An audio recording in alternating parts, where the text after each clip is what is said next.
Ready?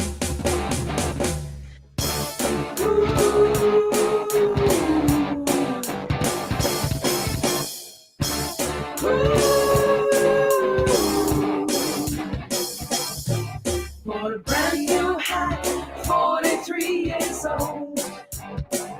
Stinks like mold, but it's got heaps of soul. Found a really cool bag, indigenous, I think. Who would know you could make up anything? You could make up anything.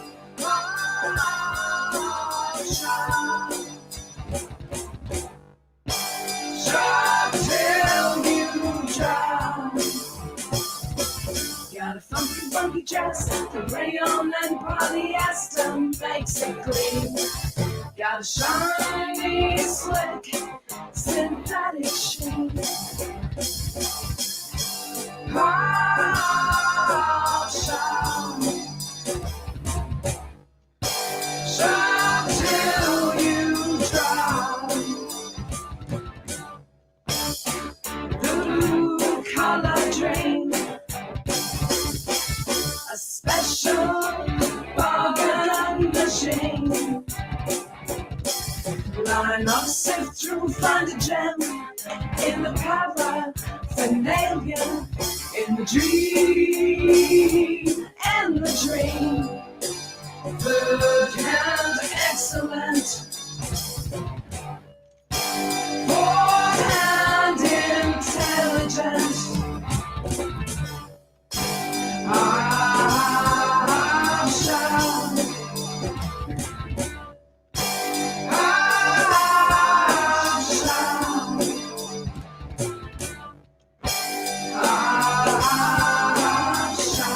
It's sustainable.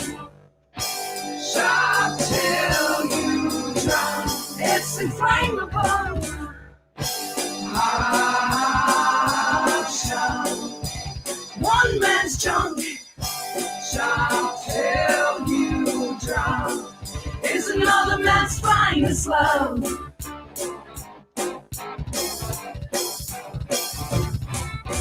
Carrie didn't make it cool. It's always been my intention to shop at the op shop, find a find, share and share alike. Shop at the op shop shopping. Shop at the op shop shopping.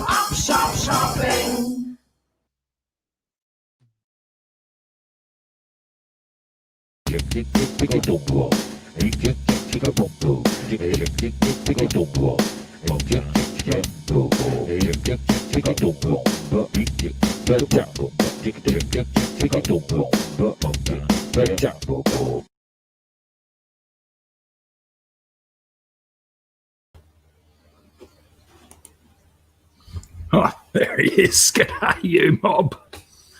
What is going on? Hi there, everybody.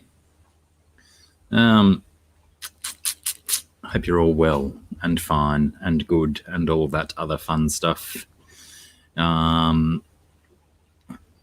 Let me jump through a quick few hellos. Mriddle Singh, good old Mrids, top of the class today. Big bucket of kudos out in the post to you, Mriddle.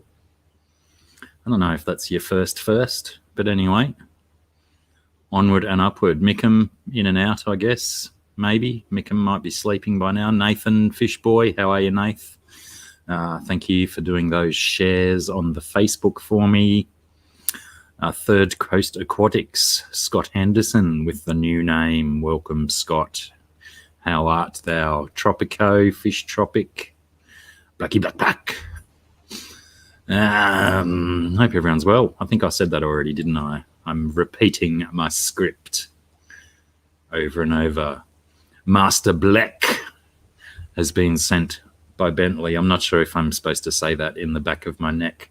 Black probably rolls off the throat a little bit nicer. Rocco's Fish Room. How are you, Rocco? Long time no see, I think. Get out of there.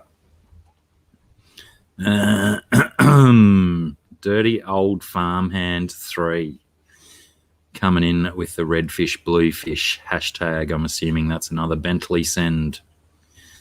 My throat is playing. Rico Stan, how are you? Or Stan? Hang on. That was going to get me if I didn't do something about it.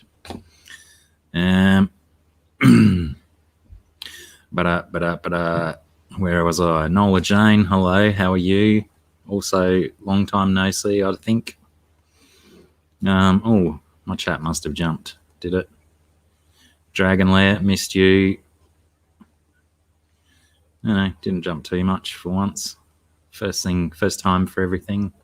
First thing for every time as well, potentially. Big D, how's it going, Big D? Aquamate, there's a random name that no one's heard for a long time. Potentially was the Beatles. But yeah, ironically, every time I play that song, I remember that I need to redo the drums. I kind of make lots of mistakes and potentially do a little bit too much kick drum, but I'm always of the school of thought that too much kick drum is never enough. Chevy Fish even. How are you, Chevy? Welcome. Hi. Thanks, Rocco. That shop was called Op Song, and also that song was called Op Shop. Don't know if you have op shops in the States. I believe they're called thrift stores or something over there. Anyhow, we'll get an American or two to confirm that for me. S, how are you, S? Chevy did the traditional go to bed. Yes. Thank you, Chevy. Sleep well. Pardon me. I think that was the first one for the stream. Who else have we got? Who have I missed? Let me know if I've missed you. Aristotle 760. I like it. I like the name. Geek Boy, g'day boy. What's cracking? To all. Vinoxky, how are you? Zipgun, how's it going? Corvus Oskin, how are you doing? Atkins, Mr. Ian, how are you? Shiver Me Timbers, there's that name. I dig that name, Shiver Me Timbers. I am not 100% sure. GT, gnarly, how's it going? And I think that'll have to do it until more people show up. And let's do the traditional bring this guy up.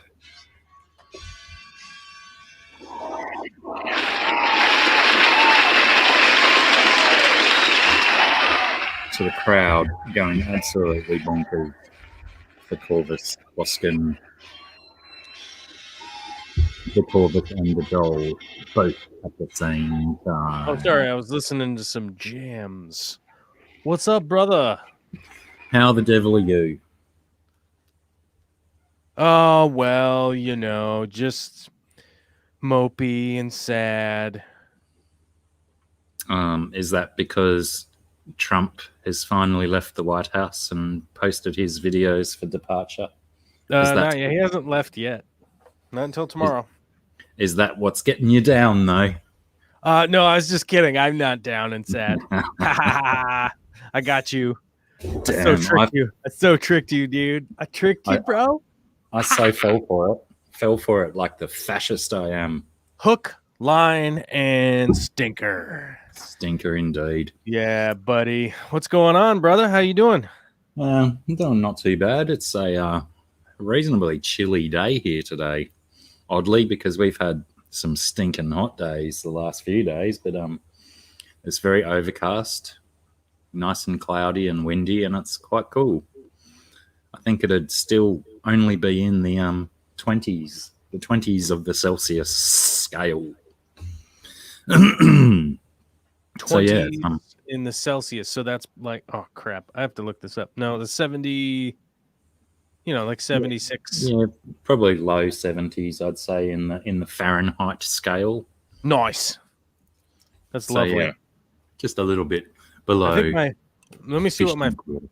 let's see what my favorite temperature is in the Celsius. Your favorite. Yeah, my favorite. How do you rank your temperatures when you're coming to a favorite scale? Well, if we're talking about summertime, so 24.4 is my favorite in Celsius. Yeah, that's I'd certainly like to have a summer full of 24.4. That'd be legit, right? Like if you just had like a couple months, you know. I mean that's the sort of temperature that I could dig all year round. Yeah, you could just rock that. You know what I'm saying? I would so rock that. I would rock it like it was going out of fashion. That's I'll right. look out. Got a few more Camarinaras. Tinra. How are you, Tinra? Haven't seen Tinra for a little while. Aquaman, how's it going? Even the fish like 69 Aquaman. Of course they do. Of course they do. Why wouldn't they? Why would fish not enjoy the 69? You know? Indeed. They'd enjoy it from top to tail. That's right. Solidly. Let me show you this. Yeah, there it is. I got to see the early version, the pre-reveal, The pre-on body. yes, yeah. Well, I don't. What do you call that? Is it the pre-reveal? Is it the preview? I don't know. Yeah, the teaser. The teaser. I saw the teaser trailer. The teaser's when I've got it half lifted up, exposing some underboob. The midriff. Yeah, that's a teaser and a half. Yeah, pretty happy. They came in super quick, which was good. I think I ordered them probably. Yeah, I think it was the night after the stream last week. I ordered one for myself and one for Beast. And yeah, they were here Monday. Yeah, Monday morning they were here, which was choice. Nice. Did not expect them to come through that rapid with the way the postal system has been lately. That's incredibly fast. So, yeah, especially they've got to process the order and then make the shirt. They must have a pretty efficient system going. Yeah, something. Robots. Alyssa Bentley has come in too. # no relation. Who else? I thought I saw GRB. G'day, mate. Good old brother GRB in the his use. Always nice. Always nice to see the GRB. I don't see anybody in the chat that I don't like, so I guess I'll put it that way. Well, that's a positive, you know. Oh, yeah, that's it. That's the easier assessment, right? Like, there's nobody to hate on. Maybe the 3 people who just left before you said that, because we did have 40 viewers and we've dropped to 37. So oh lordy, maybe those 3 people are fresh ones on the list. They must be fresh. Fresh on the list of Corvus doesn't like you much. Oh, yeah, Zen Ginger has turned up as well. Right. Welcome, on the top. I'll put him in the top of the list. What else? Wait, is Zen Ginger here? What is going on with my chat? I have top chat on. I don't want top chat. Yeah, Zen Ginger has just rolled in. Man, I accidentally had top chat turned on instead of live chat. How does that? Somebody cursed me with that a while ago. It's so silly how it's like, I mean, it's defaults to top chat, whereas it should really default to live chat. And if you feel like you're getting too many messages, then back it off to top chat. Yeah, and then you turn on slow mode. You can turn on slow mode. Yeah, and if that's not even good enough for you, you turn on members only mode. And you're like, yeah, if you want to just regular chat, you have to pay up, sucker. Give me the cash if you want to just chat. Form an orderly queue. I forget what stream I was in. I was watching somebody's live stream a while ago, and it was like members only chat, but it was somebody that has like 1.5 million subscribers, right? So the chat was still just as rapid. It was like it had slow mode turned on and members only chat, because so I couldn't even type anything in. and it Hey, was Ma- like Ma- it was just like Black, flying by at an insane pace. Master Black, thanks for dropping by. Have a good sleep. We'll see you next time. Sorry, Who's mate. leaving? Keep going. Who's Master leaving? Black. Oh, That's Master Black has got to go to bed. What time is it bedtime? Where are you? Oh, he's probably in Europe or something. Oh, maybe East Coast. It's like 10:30 out there, right? maybe. I think. Yeah, East Coast is 10:30, so that makes sense. Maybe bedtime is code for something. Oh yeah, that's a callback to Aquaman's temperature, right? Tank temperature. Yeah, we like a tie back to gags that were made earlier in the stream. That's right. There's a actual callback. term. It's callback, is it? Yeah, that's callback, right. It's a callback. Yeah. Yeah, we Yeah. like to weave the show into one like couple hour long joke where eventually, we've said the same joke so many times that somebody has an aneurysm because they're just so upset by it. And then we know we've completed our mission. We've fulfilled the brief. And often those kind of gags go in a sine curve where their comedic level intensifies and then it wanes off and then it becomes so unfunny that it becomes funny again. It becomes funny again. Yeah. That's exactly what we aim for in this show. That's what we're going for. That is the goal. Yeah. I think at least 9 times out of 11, I think we achieve that. Especially the bit where the comedy completely is removed from the jokes. I think we achieve that quite frequently. I mean, we're pretty good at that part, I think, and I feel like if we've accomplished at least one thing, then that's what I'm talking about. That's what I'm talking about. Craig Broderick, how are you, Craigos? Welcome. I hope I haven't missed anyone else. Pardon, mate. Oh, they're coming hard and fast. It's great. They're coming brutal today. I have to admit, you guys can't tell because my microphone setup is so good. I literally have to tell you that I farted, but I farted like twice already. There you guys. Thank you. They go all right, don't they? Yeah, very good. Yeah. What's going on over there? What's all that? I had a couple of fellas here in the garden doing a bit of gardening for my parents. Doing some work. Yeah, and we've got shirtless blokes out there doing some gardening. No, they were both clothed. Unfortunately, we're living in the mind space. We're living in the imagination, the imaginarium. Yeah. No, there's a fairly prolific grapevine out in the veggie garden that's just coming into fruit, and that's wild. Like when the grapevines get going buck wild, man, I gotta tell you, it's impressive. It's impressive how rapidly and out of control they get. Yeah, that's certainly the case. I do like to prune it every 2 or 3 years.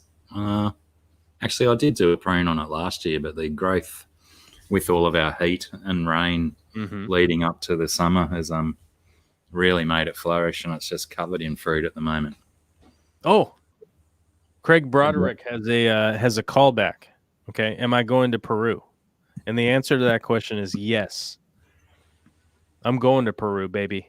I'm going to Peru, and I'm going to tell you something. I think the fish people are going to be a little bit upset. I think the fish people are going to be upset because I'm going to do a lot of filming while I'm there.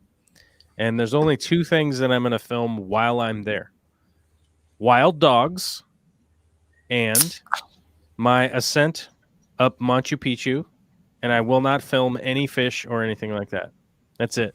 It'll just it'll be like 60 hours of feet stepping up a rocky terrain. And then of course the descent. Well, I was going to say, does that mean you changed your mind on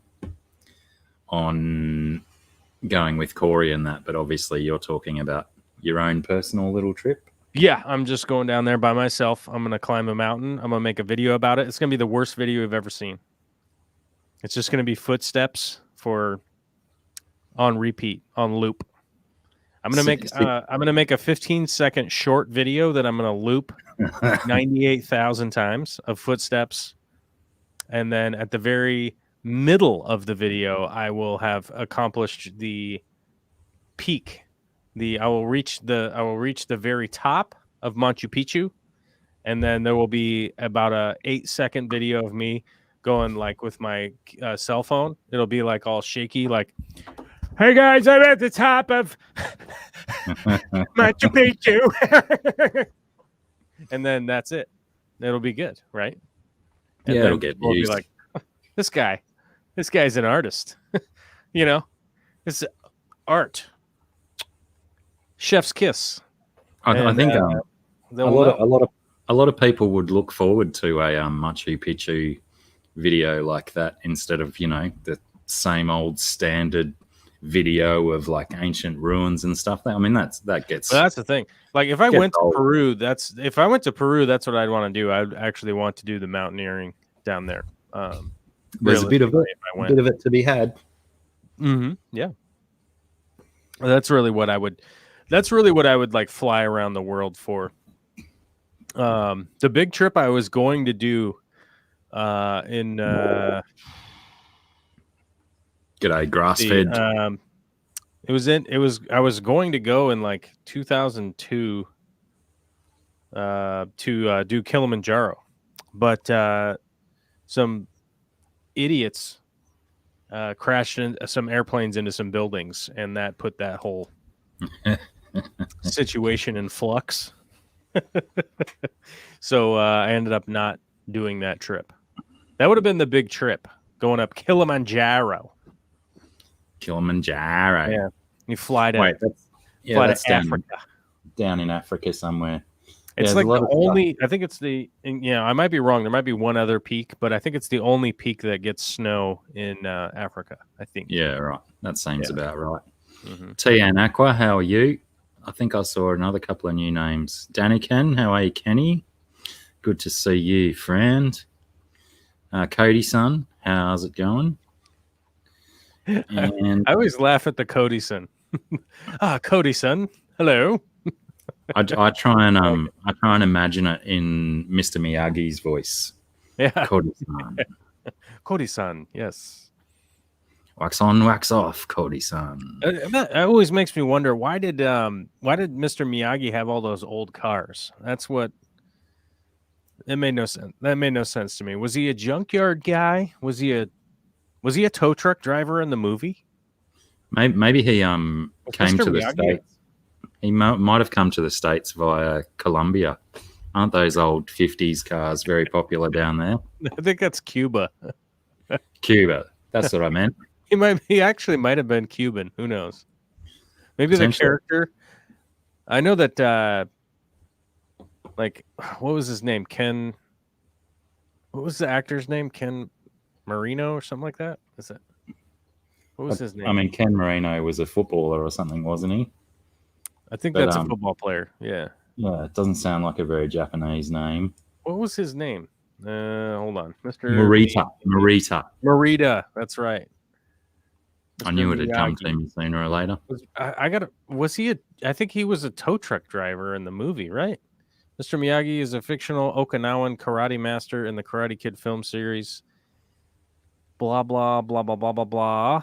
Scoobity boop boop. He earned an Academy Award for Best Supporting Actor. Oh my God, he won an Academy Award for that? For Karate Kid? Yeah. Wow. It must have been a shit year for movies. It's Pat Morita. Yeah. Yeah. He earned an Academy Award for Best Supporting Actor. Oh. Who earned an Academy Award for Best Supporting Actor nomination for his performance. Well, you throw the nomination after like 16 words. That's a little... Yeah, that's kind of misleading, isn't it? I mean, come on now. What was Mr. Miyagi's job? Profession. Aquaballs, how's it going? And Gaffer Haynes, how's it? Welcome. He was a maintenance man in Daniel's apartment building. Okay, there we go. That's right. I knew he had a toolbox and whatnot, but it turns out he was just a handyman. So hey, me and Mr. Miyagi, we got a thing going here. We have You've both been nominated for Best Supporting Actor? Well, no, that's Pat. That's Pat's thing. That's not mine. That's Pat's Marita's thing. I don't have a nomination. I haven't been nominated for any awards, any prestigious awards. I haven't gotten any leg lamps for my out front of my window. Do you know what movie that is? The Christmas Story. Do you guys watch that in Australia? We get flooded with all sorts of Christmas nonsense movies. Well, there's like a Christmas Story. I don't know if you've ever seen that. If you've never seen it, it's a movie that plays. It's every year. Every year it will be like on repeat out here. Yeah, Third Coast Aquatic says you'll shoot your eye out. That's what it's all about. It's a great Christmas movie, and if you haven't seen it, you should probably check it out. Actually, it's actually just a fun movie to watch. So it's not the one based on, the Scrooge getting visits from the ghosts. Not that one. No. It's it's hard to explain. It's told from the so it's narrated. Excuse me. It's narrated by the adult version of the kid in the movie. And it's like tells the story of this Christmas season when he was a kid. And it's actually really well done. I've seen it so many times that it's hard to appreciate like how well it's done, but it's definitely like an American culture phenomenon type movie where it's this kid Ralphie, and it goes through his like Christmas season and like when he was like 10 or something. Right. I think he's about 10 in that. G'day, John Kim. How's it going? I need my cough button. I was drilling a lot of holes in drywall and wood and stuff today, and I think I've got a little little timber lung. Timber lung. A bit of the dust. Oh, hang on. It would have been far superior alliteration if I said lumber lung. Lumber lung. That's pretty good. I like that. That's a good name for a band. That would be a good name for a band, actually. I think I would go see those guys. Or gals. You never know. Yeah, I think they're a co-ed band. I think there's two guys and two girls. Yeah, it's probably a 50-50. It would make sense. One of the girls is the bass player, and she sings with a sexy growl. That's good. I'm a fan of that. Yeah. I'm into it. I got some notes open over here on my other computer about plant video I'm working on, and I'm going to close those because I keep looking over there at the stills that I shot and how much they suck. So I'm going to close that because I'm going to have to take some better photos. I keep looking over there like, ugh. That's actually did some fish stuff this week, and I mean, it took me 2 days because I've been so slack with my aquarium maintenance. But I did this tank behind me. I think I did a 2-hour flush. Oh yeah, on that tank, siphoning out, pumping new water in from the water tanks. Just wild. It was so filth and stinky and stuff. But my Feste tank was even worse. Every wall was covered in algae, and oh my God, the stink that was coming out of that tank. I'm surprised they're still alive and not covered in disease and stuff. Yeah. And yeah, as soon as I cleaned their tank out, gave them nice fresh water, the female just started beating the absolute crap out of the male. And neither of them are even, ready for mating. I mean, I do generally find that as soon as I do a water change, they are triggered. But I think they're just fighting. Neither of them have got their bits out ready to go. None of them are ready. None of them are ready for any of that business. Yeah. G'day, Liz. How are you? Melissa AFK Richardson. Long time no see in here. See you on the AFK Facebook page on the occasion. It's been a while since you've graced us with your presence, though. Melissa runs. If you're AFK, it's in the name, right? That you're not going to be present very often. Yeah, I was quite confused by those letters as well in her name until I discovered that she runs a Facebook page called Aussie Fish Keepers. Oh, Aussie Fish Keepers. Oh, I think it's Aussie. Well, in American internet slang, it's away from keyboard. Yeah, that's what it stands for. Yeah, I remember having to type that many times when I was online gaming and stuff. That's right. Just so you know, people would not let anyone shoot you while you walked away to go and get a beer or something. That's right. Yeah, I'll be right back. So what's new on the docket other than finally having done some water changes, which is good. I congratulate you in your accomplishment. Well, one of my small cube tanks that holds about a dozen bristlenose and my baby surviving red terror, let's call it that, Feste. Yeah. It used to also house hundreds and hundreds and hundreds of cherry shrimp, but whilst the Feste was in hiding and I'd thought he'd died, he was obviously feasting on all the cherry shrimp because there's no more cherry shrimp in there. And that tank was 3/4 full of Java moss, so it's not like there wasn't any hiding spots for them. Yeah. But yeah, I pulled out probably a 3-gallon bucket almost full of Java moss. I've just let that sit in water for now, just in case some shrimp do find their way out. But he basically decimated my entire population of cherry shrimp. But in the positive is what I'm trying to say of that is that he is just the most awesome bright orange color now, which I can attribute to so much red coloring from the cherry shrimp going into his body potentially. That's likely the reason, I would say. He's so vivid, it's ridiculous.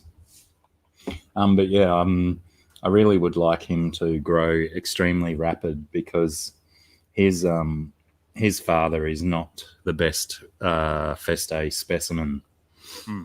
So if I could replace his father with himself, if it turns out to be a male, I'm fairly certain it's a male. Yeah. Oh, mental note: don't inhale your own saliva.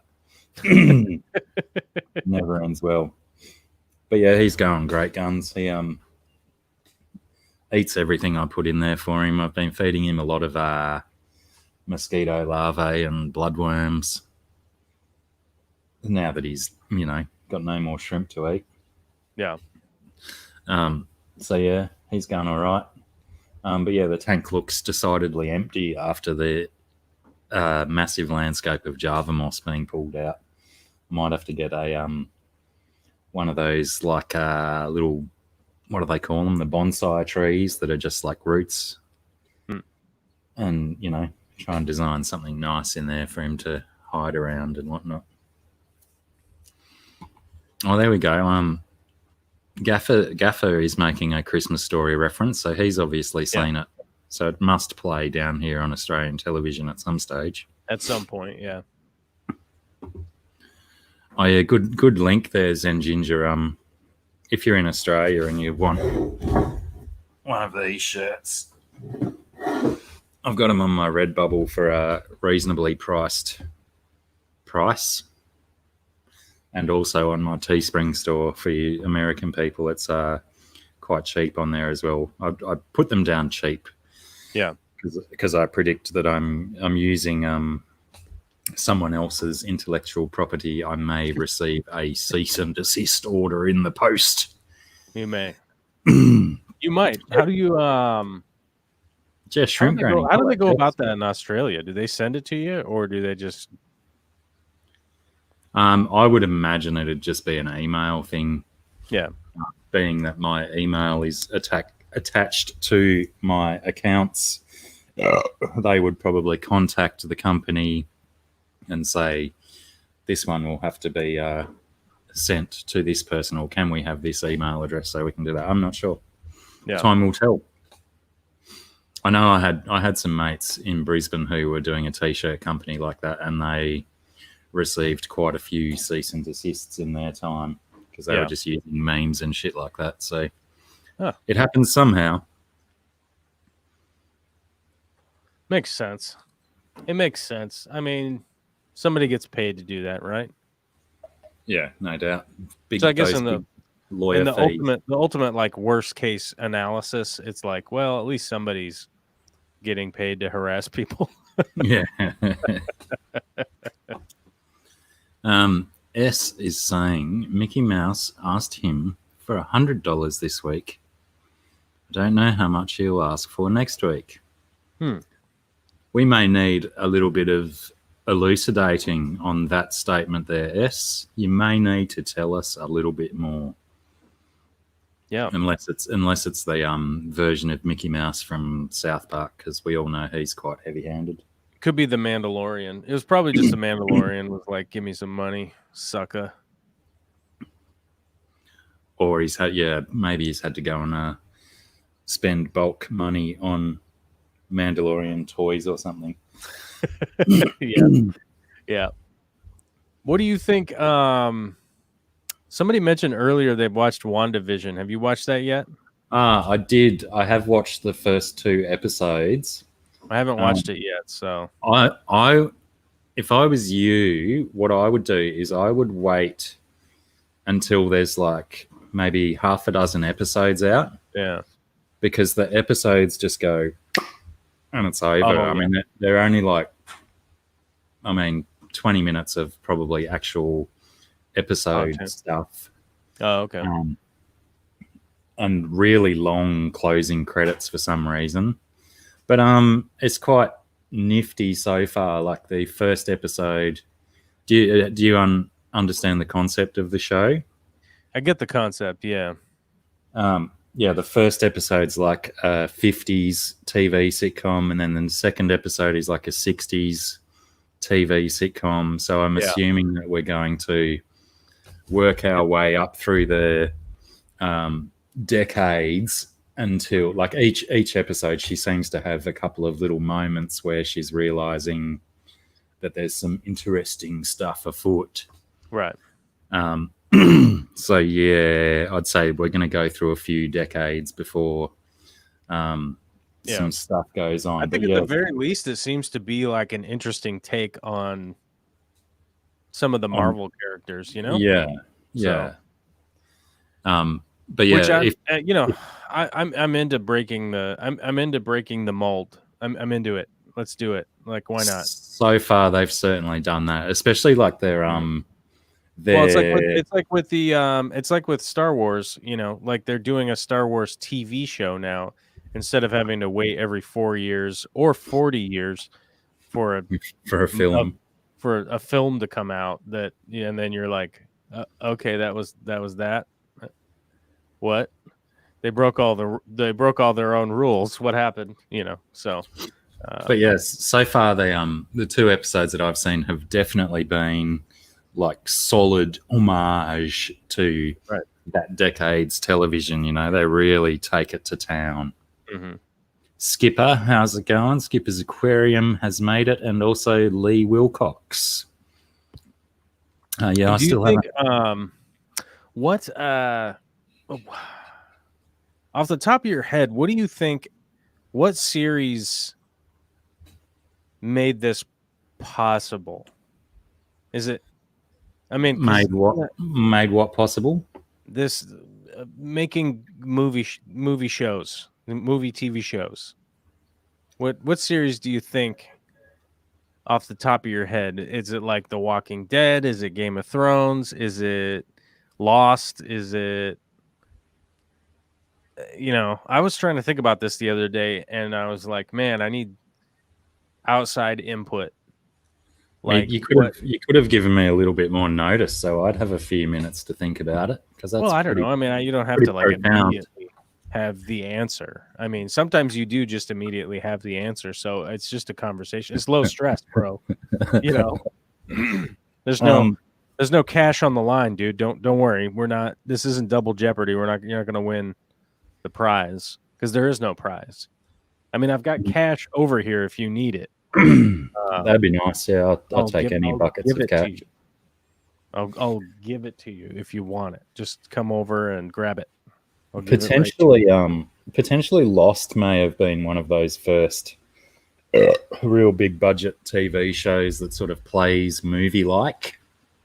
I was thinking Lost. Lost was up there in my head. Was it Lost? You know, but then I was kind of thinking of sort of like serial animation, right? Because I was thinking of like, so you remember when Batman came out, right? But like, you know, the Batman animated series where it had like famous voice actors. Was that like the Cartoon Network one? Yeah. Well, I was trying to think of like exactly which one, but I think it was the Cartoon Network one, which really was like, I think that was kicking like just a bunch of cash for how much money they put into it, even though they actually put money into it, right? Because you had like pretty famous people doing voice work and stuff like that. I was trying to think like to pinpoint where, like, oh, here's a real success if you make like a legit TV show, but like shoot it like a movie and not shoot it. Rumble's fish room snuck in, so I said, "G'day, Breno." Good day. There's a whole bunch of new names in the chat. I can't even keep track, dude.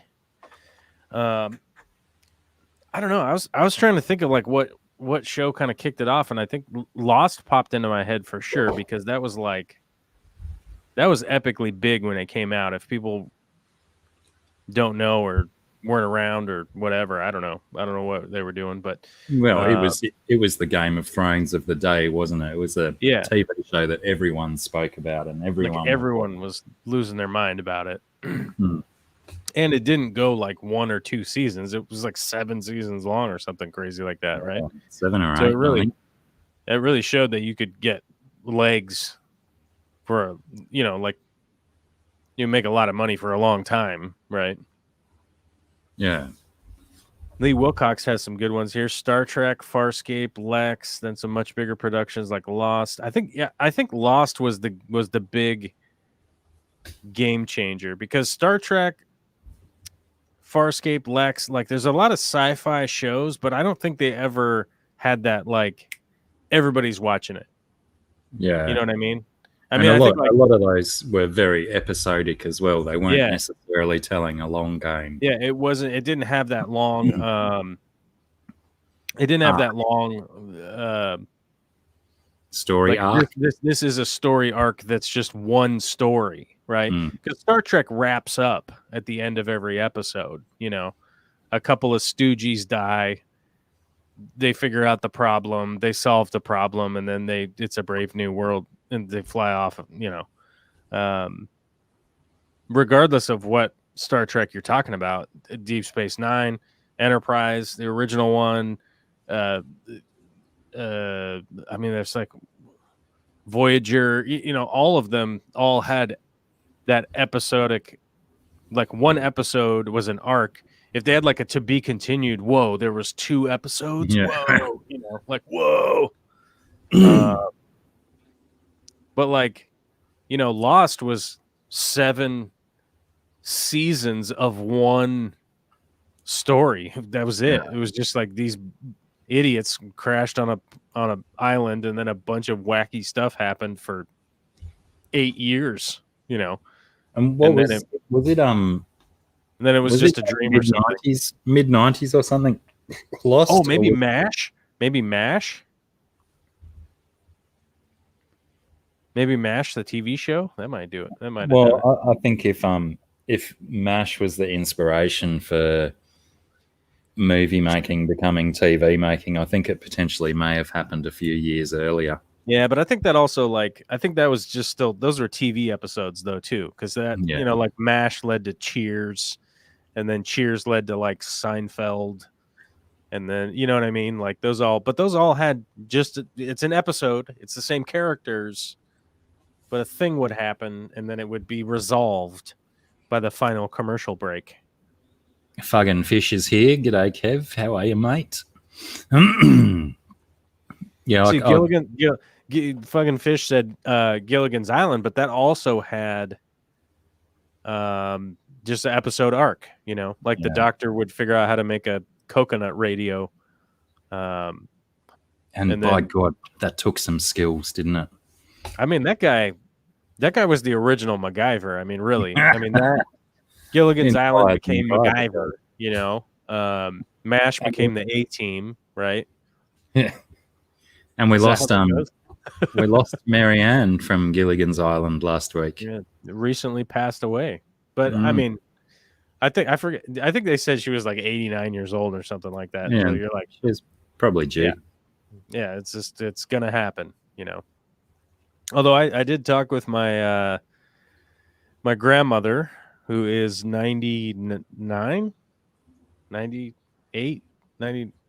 or 99 years old, still lives by herself, drives to get her own groceries and stuff. Bizarro world. Funny how some humans just got those genes right. Like she's just gonna live forever. I don't understand. I mean, Terry's tropical gonna outlive me. Say g'day, Terry. How are you, mate? Terry, he could fix anything except a hole in a boat. That's right. He wasn't an engineer. He couldn't do the structural engineering of. I mean, they built a boat out of the world's worst materials, and built a sail out of leaves and stuff, but they couldn't patch the hole in the motorboat, because it was on the ground over there, wasn't it? It was up on shore, wasn't it? I think. Clearly, they were all just tinkerers and not structural engineers. Yeah, they couldn't go the full run of, getting, they couldn't get the. Yeah, I mean, it's a lot of work. So I figured, why bother?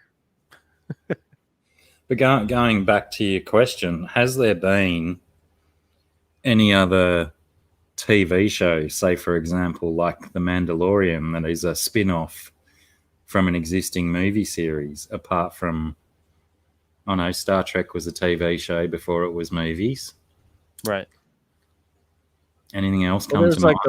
There's like The Walking Dead, which was a graphic novel. It wasn't movies, but I can't think of anything that was a movie first and then had a TV show. Yeah. But there must have been some stuff somewhere along the line. Maybe some of it. I think there were a bunch, but a bunch of them failed. Yeah.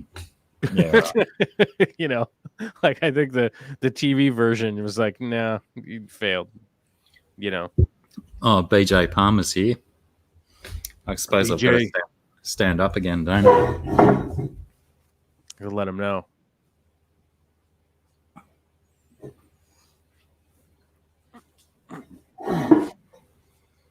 Snowpiercer.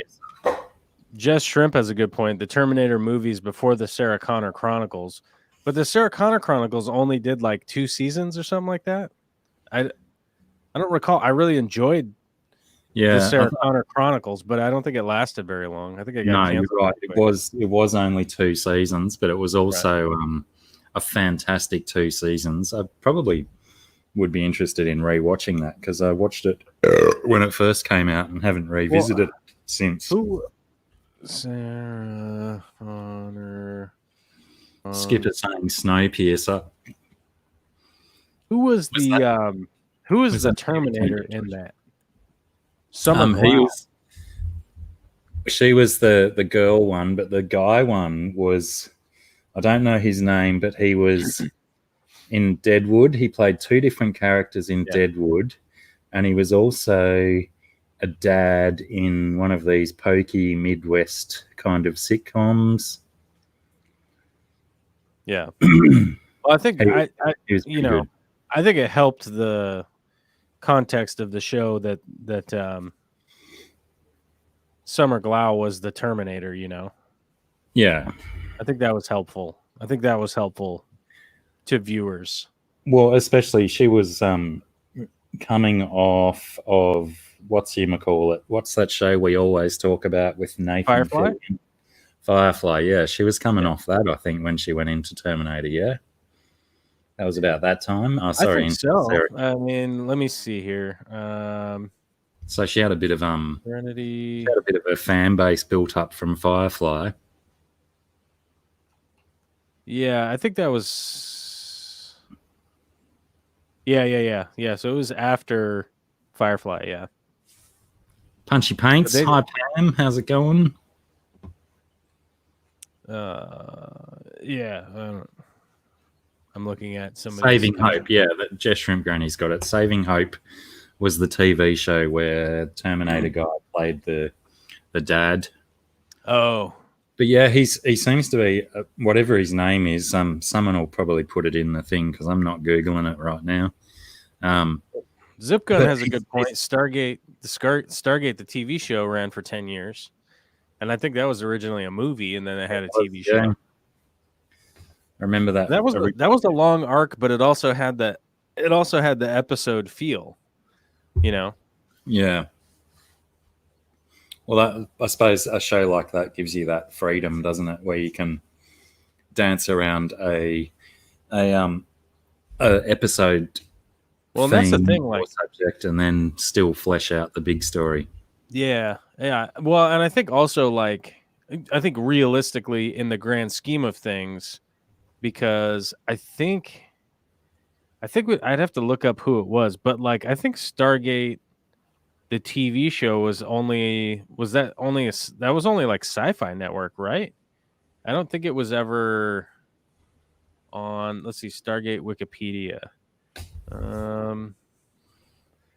Created by Dean, owned by Metro MGM. So Sen Ginger is Michael Shanks, that actor that I'm trying to think of his name. Deadwood, Sarah Connor, Raising Hope. That guy, is that Michael Shanks? That sounds right. I mean, he's played, considering he played two very, very different characters in Deadwood alone. And then hold on. So Stargate was originally on Showtime. I didn't know that. Showtime first, then moved to Sci-Fi, says Zipgun. Yeah. Yeah, so it was 98 to 2002, it was on Showtime. And then from 2003 till 2011, it was on Sci-Fi. So majority on Sci-Fi, that's for sure. So I had no idea that the TV series ran for so long. It ran for a long time. I mean, because it went through Stargate SG-1, and then it was Stargate Atlantis, and then it was Stargate Universe. Then Stargate Origins, which was only 10 episode web series, but I don't think that did well. So Terry's probably it's a good point, but I think also that just had such a strong, like, episodic vibe. Well, I guess the concept that they were working with really enabled that, didn't it? Because they could just go anywhere through space and make some new shit up each week. Yeah, like you really had no bounds of like whatever you were going to do, and I think also like Stargate was like a small enough show, and I think like that's why I was trying to consider, like, you know, there's a lot of small shows that do have a lot of success as far as anybody would be concerned, right? Like any of us average plebes, you know, like would be like, oh yeah, everybody was making money and it was all good and everything.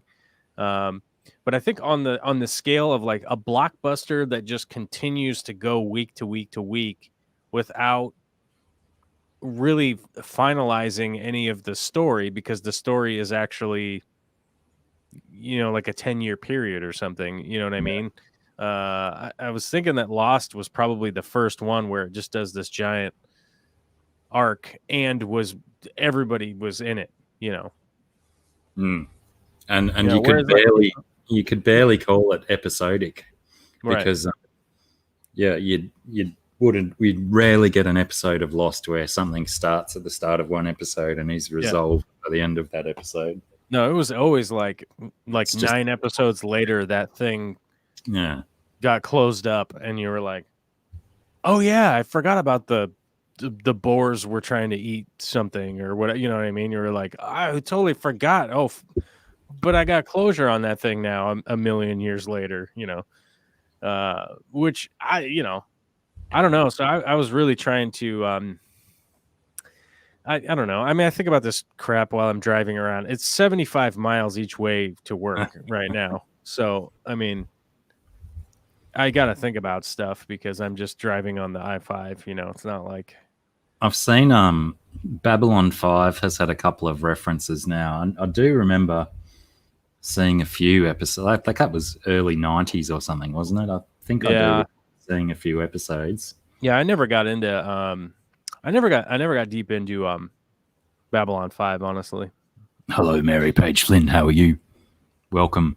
Listen and lurk at your leisure. I'm still hoping for the Wheel of Time series. That is going to be cool if it's cool. I know they're filming it.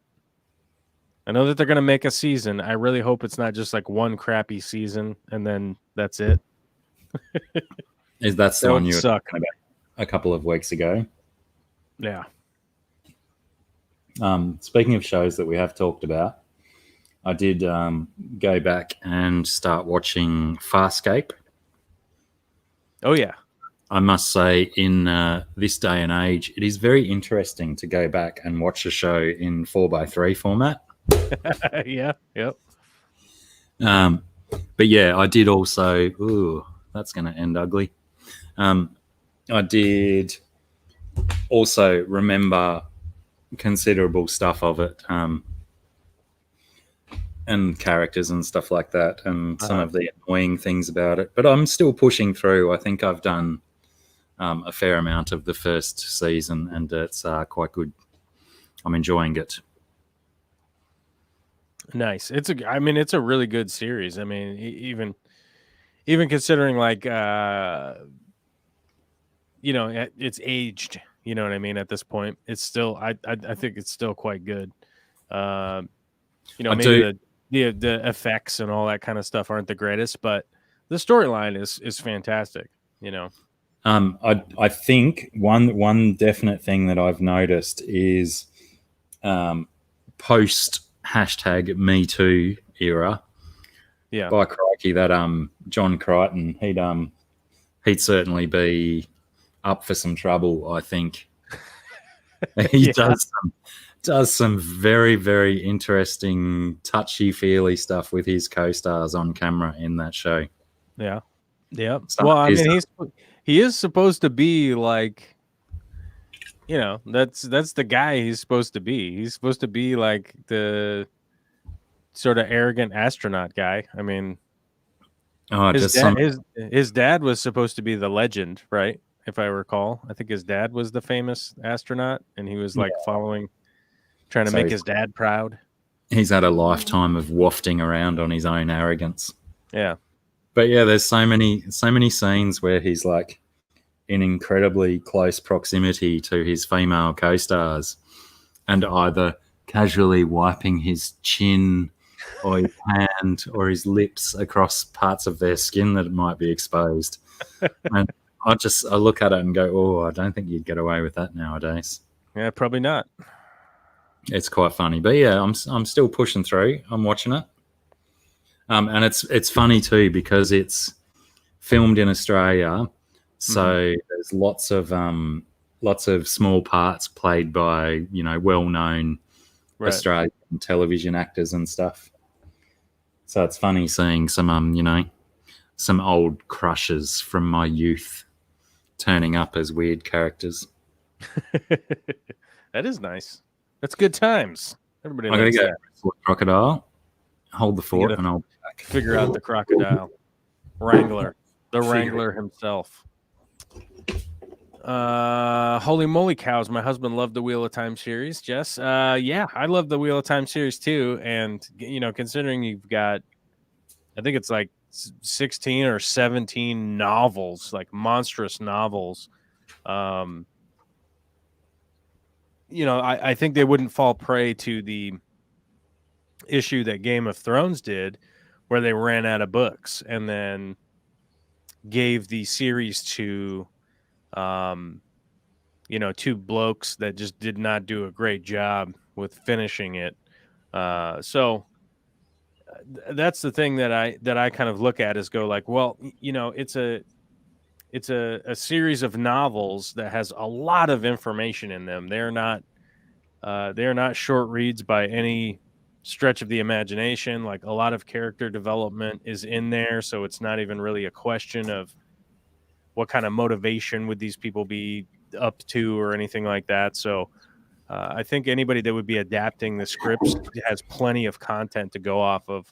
And that's kind of what I look for as far as, hoping a book series gets made, like a book series that recently got made that I think is fantastic is the Dirk Gently's Holistic Detective Agency. I don't know if you've seen those. The couple seasons, apparently it got canceled. They're not going to make the next ones. I don't know why. There doesn't seem to be a solid reason as to why they're not going to make them, but they aren't. So hopefully somebody else picks it up and carries it on. To Douglas Adams' estate or something, because they'd finished the storyline of the book or something, and they didn't want them to flesh it out and tarnish his reputation or something. I don't know what it was. I think it's just, I don't know. Let me look. I might be confusing that with something else that tarnished a reputation recently. Hello, Crystal. How are you? Crystal's Pets and Plants is here. PJ Palmer says she's bailing to order a shirt. Don't forget to order one for the daughter as well, BJ. That's not pushy sales, is it? Buy motherfucking shirts. Oh, okay. Oh, Quantum Leap. What was that other one with Jerry O'Connell in it? Sliders. Oh, okay. Remember? So as far as like Dirk Gently's goes, the giant quote here is, there just isn't a big enough audience for the economics to work out. Yeah, so it was strictly a monetary decision. Like, they just didn't have a big enough audience, I guess. They need a couple of weekends with Favreau to learn his economic shooting methods. Well, and the weird thing is like, so they were saying that so the American audience says it was a series peak of 437,000 viewers, which over the season averaged 287,000. I think it's season 2 did the same. They had an average of 250,000 viewers, which I think, if you're gonna do a show like that on a network, because I think it was BBC America, so you're not talking about something like Sci-Fi Network or whatnot, right? Type space to fill, I guess. If they're going to put that much money into it, and then BBC America, that's a pretty expensive spot to be in, right, as far as like getting viewers or whatever. But man, I always just say, like, with the advent of streaming services and stuff like that, like, if you had if you were bringing an additional 250,000 people to whatever platform, or whether it be like Disney Plus or whatever, like, that's a big deal for a lot of companies. If you could bring over just that many people nowadays, it might have a chance to do better, but it sounds like they just didn't want to do it because of the money, I guess. So yeah, I think it was like, with a name like that, it's not necessarily going to garner a massive audience.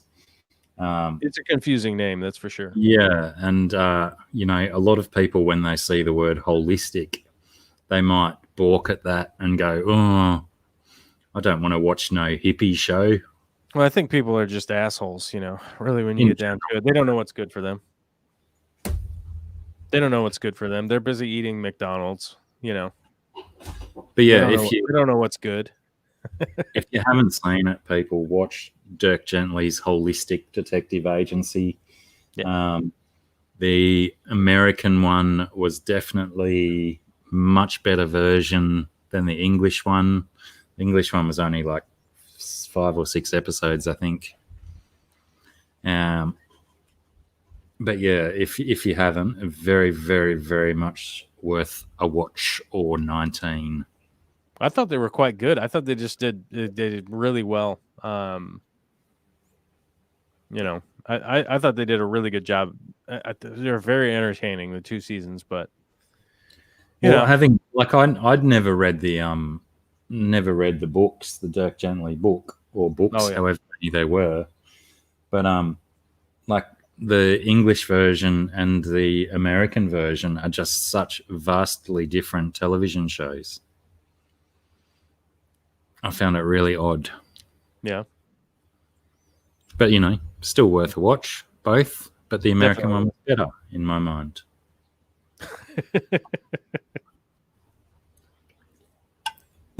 And The Watch as well. Has The Watch started over there yet? Speaking of BBC America.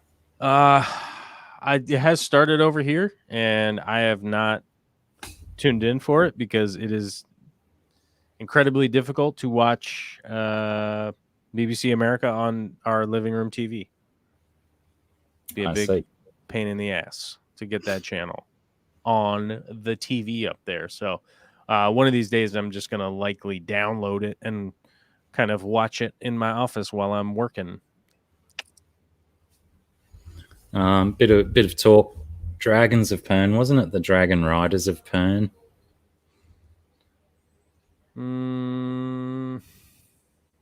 I think I know it was a series that my brother was big into when we were teenagers, and I think I started reading one of them, but I'm terrible at reading books. It takes me so long. If I can't sit down for an hour and absolutely absorb myself into some reading, I struggle to get into a book.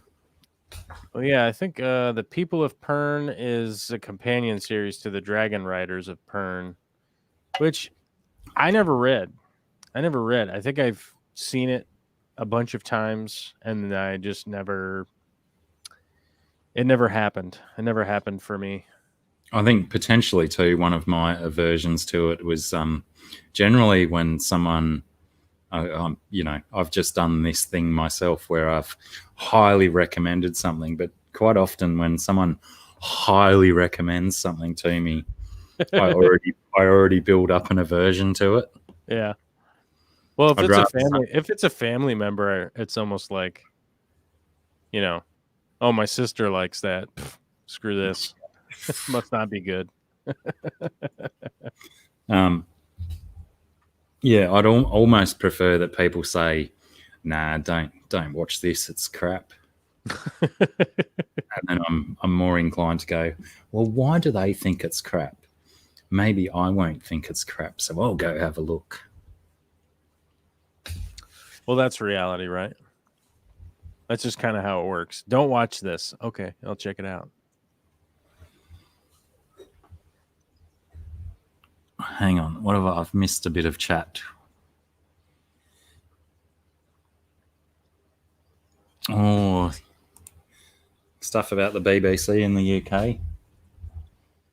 I know wasn't there a bit of nonsense with a few of their journalists engage in a little bit of dodgy behaviour. Anyway, that's neither here nor there. What happened? Lee Wilcox was saying about the BBC being pretty shit over there. Well, I think it has its upsides and its downsides, just like any of the actual news networks, Yeah. Is there such a thing anymore as an actual news network? Well, yeah, there are bona fide news networks, yes. It's just, I think a lot of the news networks are leaving it up to the individual now to thoroughly investigate and become reporters themselves to work out what's fake news and what's real news. Oh, Well, hello, I mean, Patty Shatner in the house. well, I mean, it one of the downsides is that just the way that the world is now, that you really have to you have to be first to print, because Yeah. we in the United States, we have no real investment in actual news, and so it's literally moved nowadays to you got to have your online platform, and then an air quote news network will bring you on if you have followers, and they want to hear the news from you, and it's to me, it's like we really need to on a serious note. I know we don't talk about serious stuff very often, but I think on a serious note, we need some actual investment in just some real it's like the BBC isn't beholden to like being first to print, because a lot, if not all of their funding, if a lot of their funding comes from the government, it's tax dollars and stuff. So if people bring fake news to the BBC, like, you get fired because you're an employee of the taxpayer, right? So I think we need something like that in the US, other than just NPR and whatnot. But to help kind of sort through that stuff, where at least you would have a reasonable source of like, maybe they're not first to print, but it would be a place where you could be like, I heard about this thing and I want to investigate it further, and here are some sources that have been vetted in regards to this, would be something that I would appreciate, something more collaborative than having to, use like 3 different web browsers to find out like what this hot topic is, Yeah. So BJ something like that would be great. BJ Palmer says Varth data on a pleasant pink tee. Sounds like it could happen. Another Darth Vader shirt has sold. Or Varth Nice. data, sorry. I seem Varth like data. a subtle changing of the lettering so that I don't get picked up for copywriting. Also, on that note, I have to put fucking fish on my list. Generally, people who mention getting a wrench or wanting to be a mod get put on the list of never to be a mod. Never to be. I love it when people ask me about becoming a mod, and it's like, that's not really how this game works.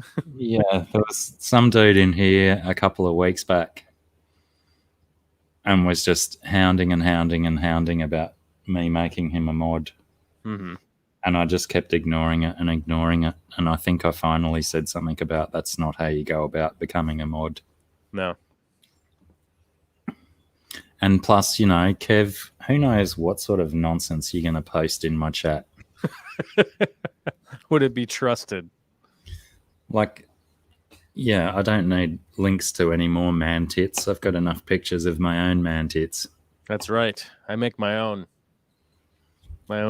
fresh, hot off the presses. That's what I got. I have a giant printer. I have one of those giant photo printers. I can do the 6 feet by 4 foot prints of my own man boobs. Then I can just stare at them. I should probably send you a high resolution PNG file of my titties and get you to print them. for posterity's sake, right? Prostatity. No, I was thinking more along the lines of, if you've got a nice long antenna on the back of your car, you could make it like a flag on your antenna.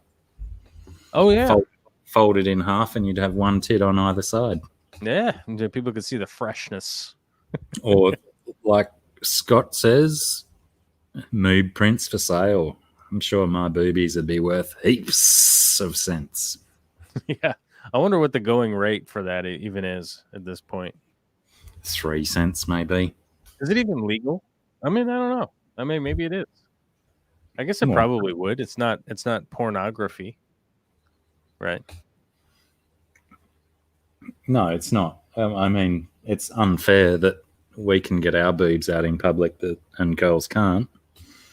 I'm definitely all for the ladies getting their boobs out in public, but, apparently it's frowned upon.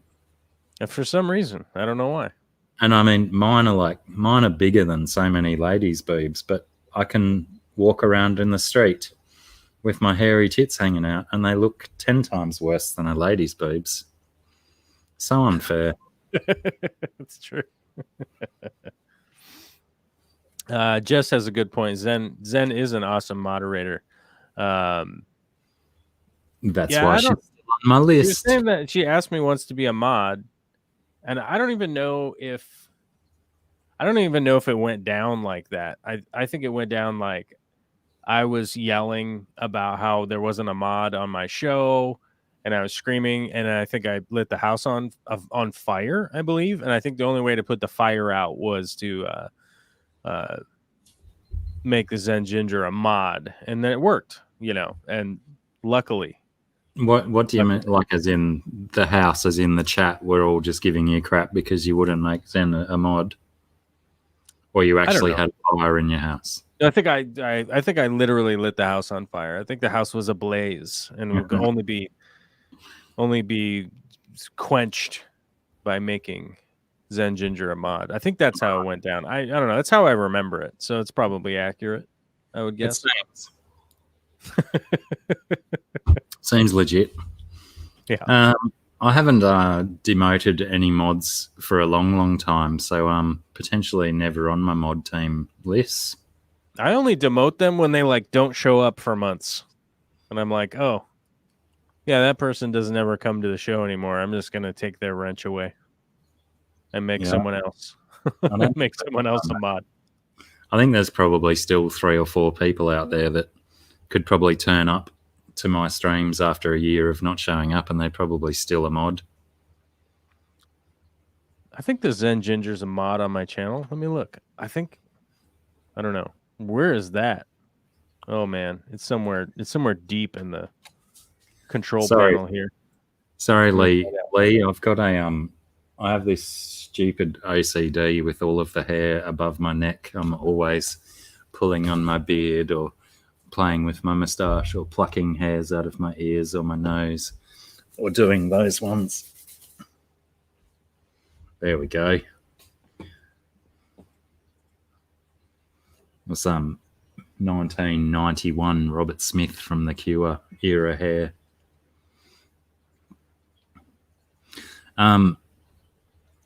Now, speaking, we've raised a couple of topics that I could probably combine into one. We were talking about Trump leaving a little bit earlier and television.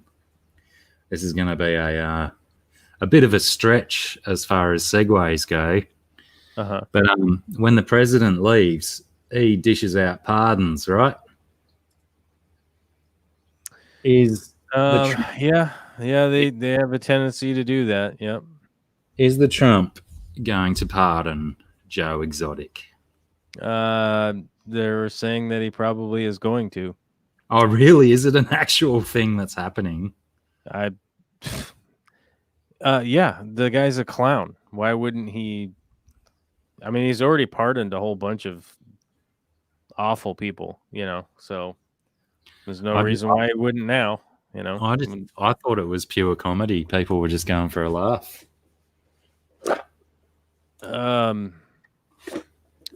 We're out here in America. I don't know what's going on in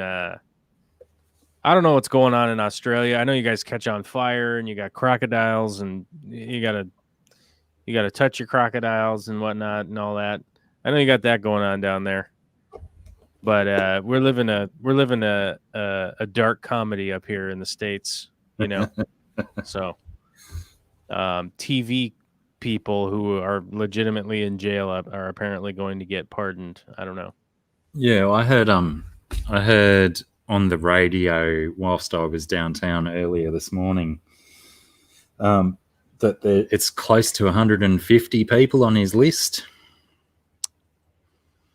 He's already pardoned a whole bunch of other people, so I'm sure he's going to pardon a whole bunch more. I don't know. We'll see by tomorrow morning. He's got about 12 hours to do it, and I'm not keeping up on it right now because I don't give a damn, and I'll find out tomorrow what the hell happens, and it will be reported on. Who's Steve Bannon? Should I know? Steve Bannon is just one of the most evil people in America. He was the guy who did Breitbart News. He's just a scum of the earth. Right. That's good enough then. Yeah, he sucks. You talk about fake news, that's one of the guys. That's one of the main guys. Yeah, I'm fairly certain that I've heard his name before, but I can't, in the vast weavings of my mind, I can't put a face or an identity to him. Yeah, it's just the reality is that it just doesn't matter at this point. He's gonna do a whole bunch of bad stuff, and he's only got about 12 hours left to do it, or maybe less. So we'll see. And is the general consensus that he is like Trump will use his last 12 hours just for dick moves? Well, I mean, he's used the last 4 years for dick moves, so why would he suddenly round about face for the last 12 hours? It doesn't make any sense. I set myself up for that, didn't I? Well, yeah. I mean, on a serious note, Trump has pushed to execute a bunch of prisoners. He's executed more prisoners in the last 6 months than has ever been executed by our government in the last 160 or 130 years. Biden's anti death penalty, isn't he? Yeah. Mm-hmm. He wants to get rid of it. I mean,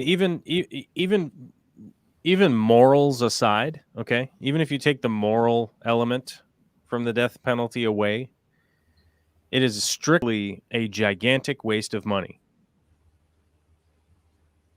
It costs the equivalent of keeping somebody in prison to execute them. The cost is equivalent to keeping them in prison for like 85 years. How the hell do they work that out? It costs a tremendous amount of money to execute prisoners. It costs a ton of money. It costs like $3 million or something like that. What? Yeah. I need to see a breakdown on that to understand it. It's not a simple thing. The appeals cost a ton of money. The actual process itself costs a ton of money.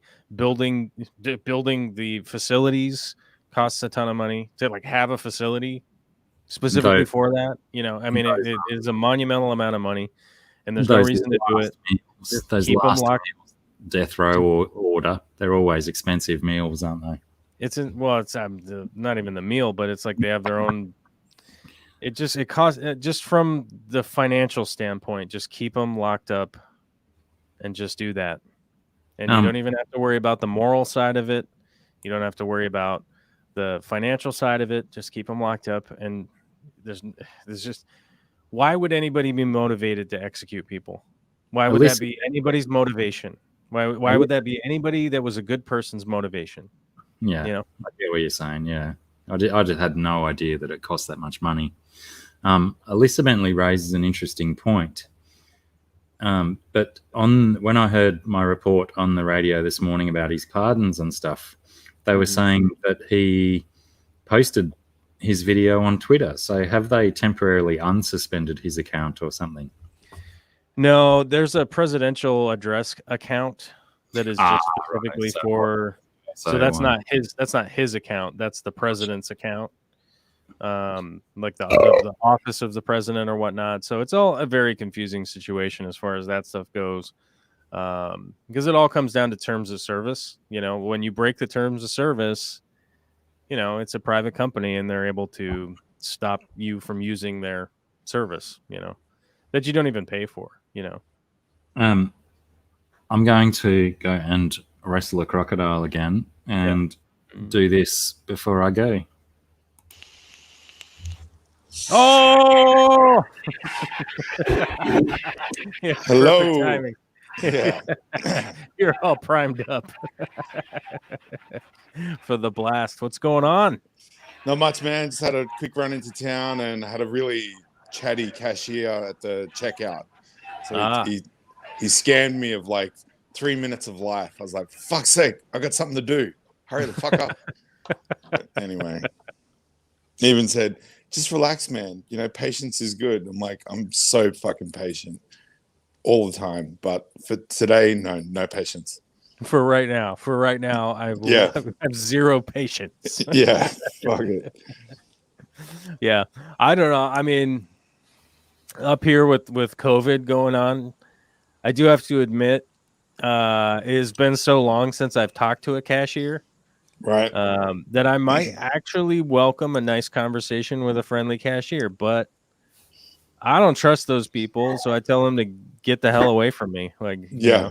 Like, no, I don't need help. Get away from me. Yeah. I don't need your assistance. I know how to do this job. Come on. Yeah. So, but I, you know, I also empathize when you don't want to be there. You know, you're like, dude, yeah, the weather's nice. You know. Yeah. He's asking shit about work and when we're going away again, and I'm like, nah, dude, I don't want to discuss my business with you. This is just pack the bags and let me go. Yeah. Clearly, g'day, Beast. By the way, sorry, I'll put you on. How you doing, man? All good. But clearly, Jess Shrimp Granny hasn't been here for a while because she's suggesting that we talk about fish. And S is all over it. No, I don't know about never S. We sometimes talk fish, especially if people ask questions. Rockford, how are you? Instead of GRB, I will actually approach that at the minute. GRB saying about Sand Creek Aquatics 2. She had a little short minute and a half dog video on her YouTube channel, went absolutely nuts. Wow. 380,000 views now. I think yesterday when I saw it, it was 280,000 views, extra 1,400 subs. Just amazing how a little tickly video. I mean, Corvus, you did say it to me last week when I was talking about that, you know, I don't push for subscribers or anything like that. And you said, just keep putting your little, I don't remember the exact term you put up, but your little stupid, silly videos or something you said. I don't think I said that they were stupid. That doesn't sound like me. I may be paraphrasing. I think I said that they were cuntish. That's on the other channel. Oh, that's right. Sorry. Yeah, it's sort of the perfect evidence that it can just take one little simple video and your channel can just blow up for no reason at all. I mean, that's the whole thing. It's like, you know, just keep plugging away at the thing and just keep kind of doing it. And, you know, that's really like what it boils down to is like, you know, if you just keep working on a project and, you know, at the very least, like if you're having like, you don't necessarily have to be having fun, but if it's just a thing that you like to do, like just kind of keep doing it. Like there's just ultimately no reason not to. Like if you just, you know, you don't have to be having like, I'm on a roller coaster screaming "wee" kind of fun. But I think if you're just generally enjoying the thing that you do, like just keep doing it. I think if like you a good example of that would be, you know, like carpentry. right? Like you don't ever start out being good at carpentry. Like cuts are gonna suck. Which end is the sharp end of the hammer? Like, oh, I'm gonna use 80 grit here and wonder why it never gets smooth, right? But it's like, you just screw around with it, and 5 years later, next thing you know, you can kind of make some decent stuff. Same kind of deal. Alyssa Bentley out of here. # no relation. Good night, Alyssa. Take care. Let's just gotta go. I took a photo last week of some yellow mushrooms and posted on Facebook, and not much happened. Then I posted on a mushroom group, and people were saying it's the best photo of the species they've ever seen, and all this shit. And yeah, I've gotten in the last 3 days about nearly close to 400 likes or reacts to it.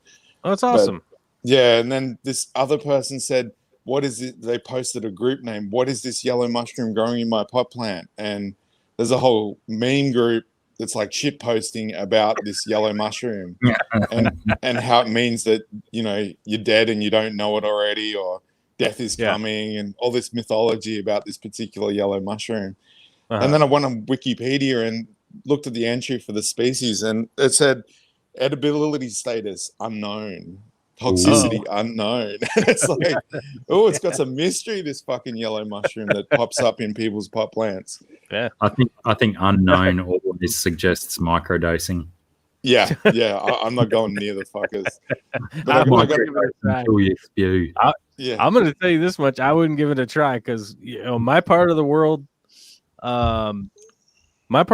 grows a lot of different fungus, and I will tell you, there are a bunch of them that look like the ones that you can eat, but you just gut-wrenching death. I'm around here as well.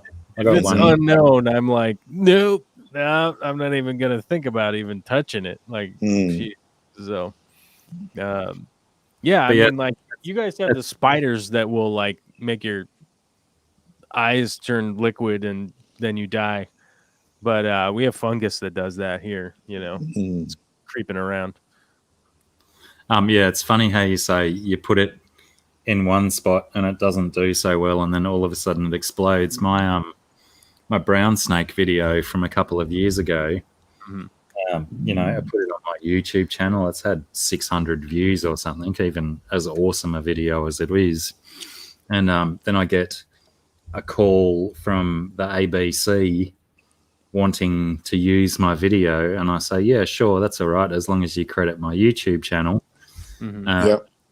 And they put it on the ABC Facebook page, and it gets 200,000 views or something. Their truncated version with some silly music on it instead of my narration.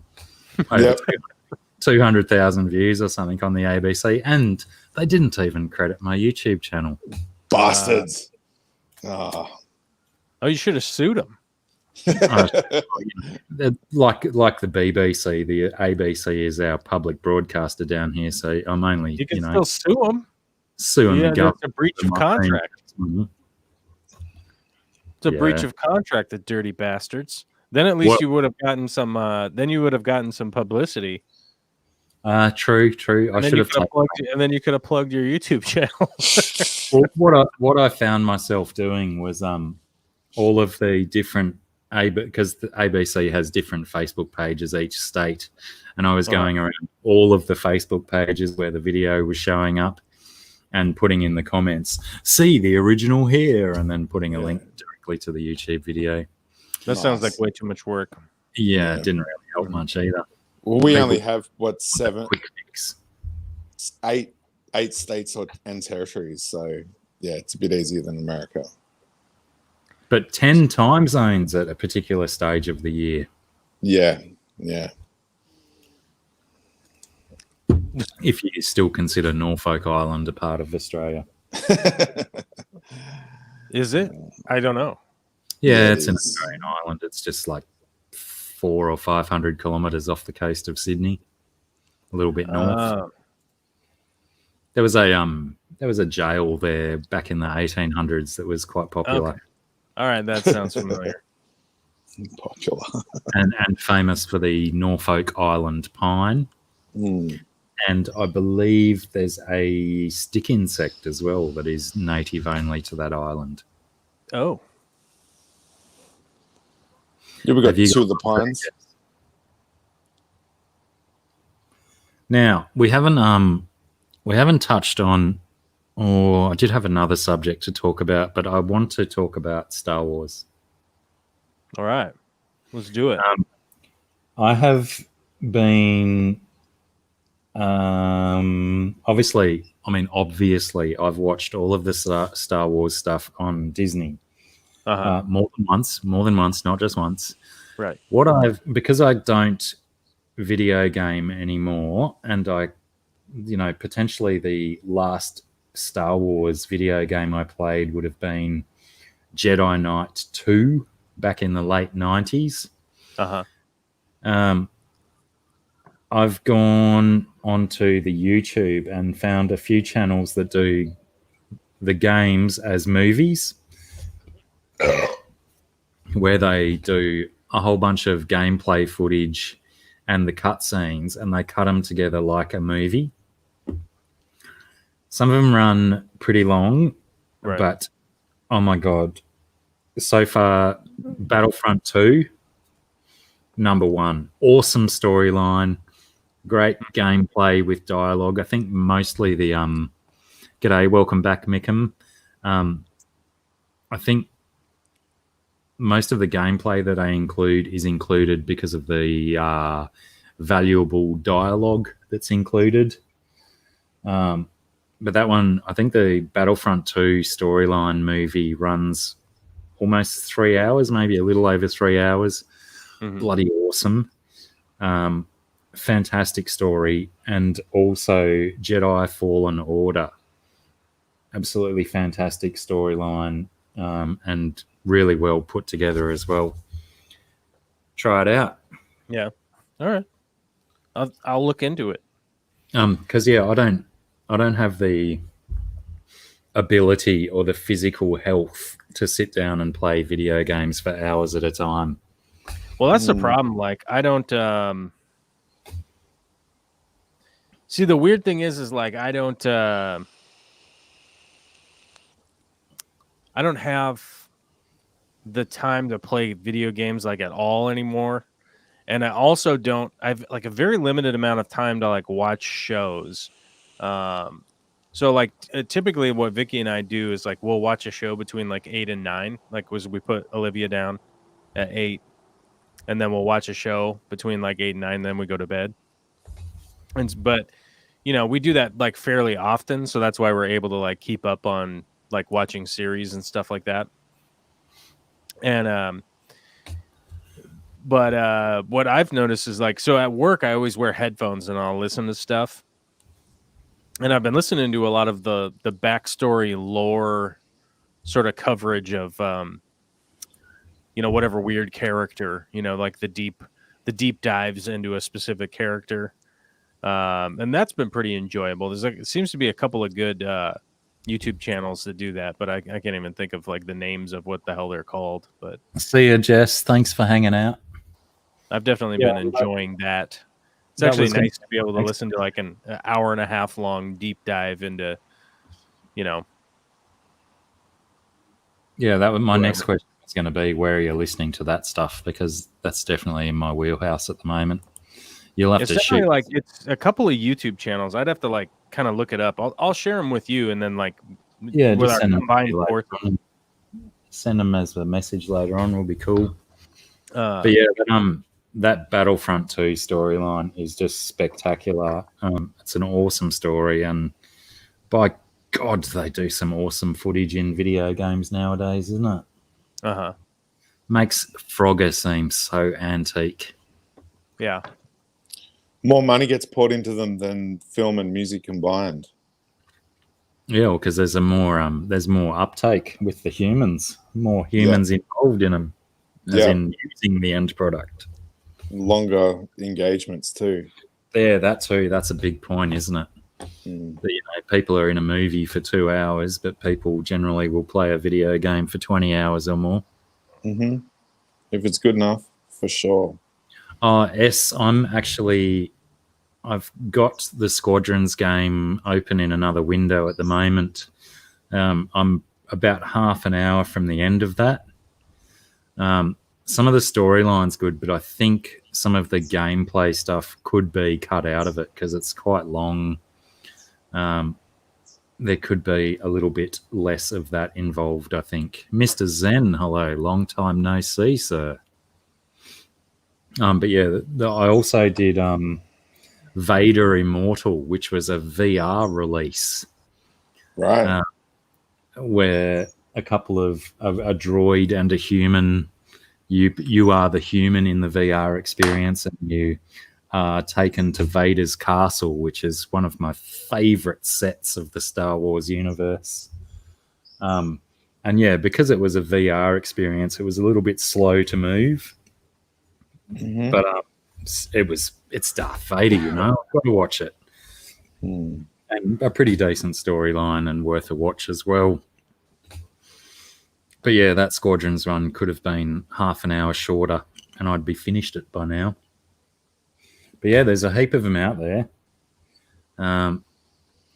So yeah, check them out if you get the time.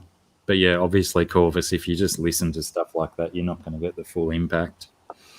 But if you were going to watch only 2 of them, Battlefront 2 storyline movie, and what was the other one I said? Jedi Fallen Order. Jedi Fallen Order, yeah. Ugly man, how are you? Oh, man.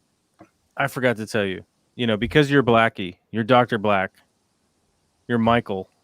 I'm all 3. You're all 3. So I'm so excited for this to show up. And I just want to voice my excitement, to the world. Share it with the world. I got to order some of the blackest black paint that exists. It's so black it absorbs the light that hits it. Vanta Black. Is it Vanta Black or Black 3.0? It's Black 3.0. Yeah, okay. Because Vanta Black, you can't get it. It's from Europe and whatever. Some guy copyrighted it. Europeans can suck it. That's all I'm saying. If you can't send me the super black paint, fine, I'll order it from Kentucky. Yeah. How about that? How about that? So what are you going to use it with, Corvus? I've got some projects, and I'm pretty excited. I'm just straight up excited. I'm just excited. I love paint. You guys know I love paint, and it's been a long time since I've actively painted. Yeah. I feel it's a real reason for me to paint some stuff. The obvious project would be a portrait of me, surely. Assuredly. Yes, correct. Oh, that was the first thing I was going to do. I've heard that it's super matte, and if you touch or handle the object that you paint, it rubs off quite drastically. So just be wary. It is super matte and whatnot, but with fixative, it should stay from some of the people I talk to. They're like, yeah, you have to put a little fixative on it, and you probably have to put like a matte clear coat on it if you're going to put it somewhere where it will be like messed with. But if I put it on a canvas, it's like, what jackass is going to be like, I'm touching it. No, what are you doing? So it should be fine. If you want longevity out of a painting, you clear coat it anyway, don't you? Yeah. But the big part of it is I got to order a bunch of the pigment. They're actually selling the raw pigment now, which I've been trying to find a black enough pigment for the 2-part epoxy stuff that I do.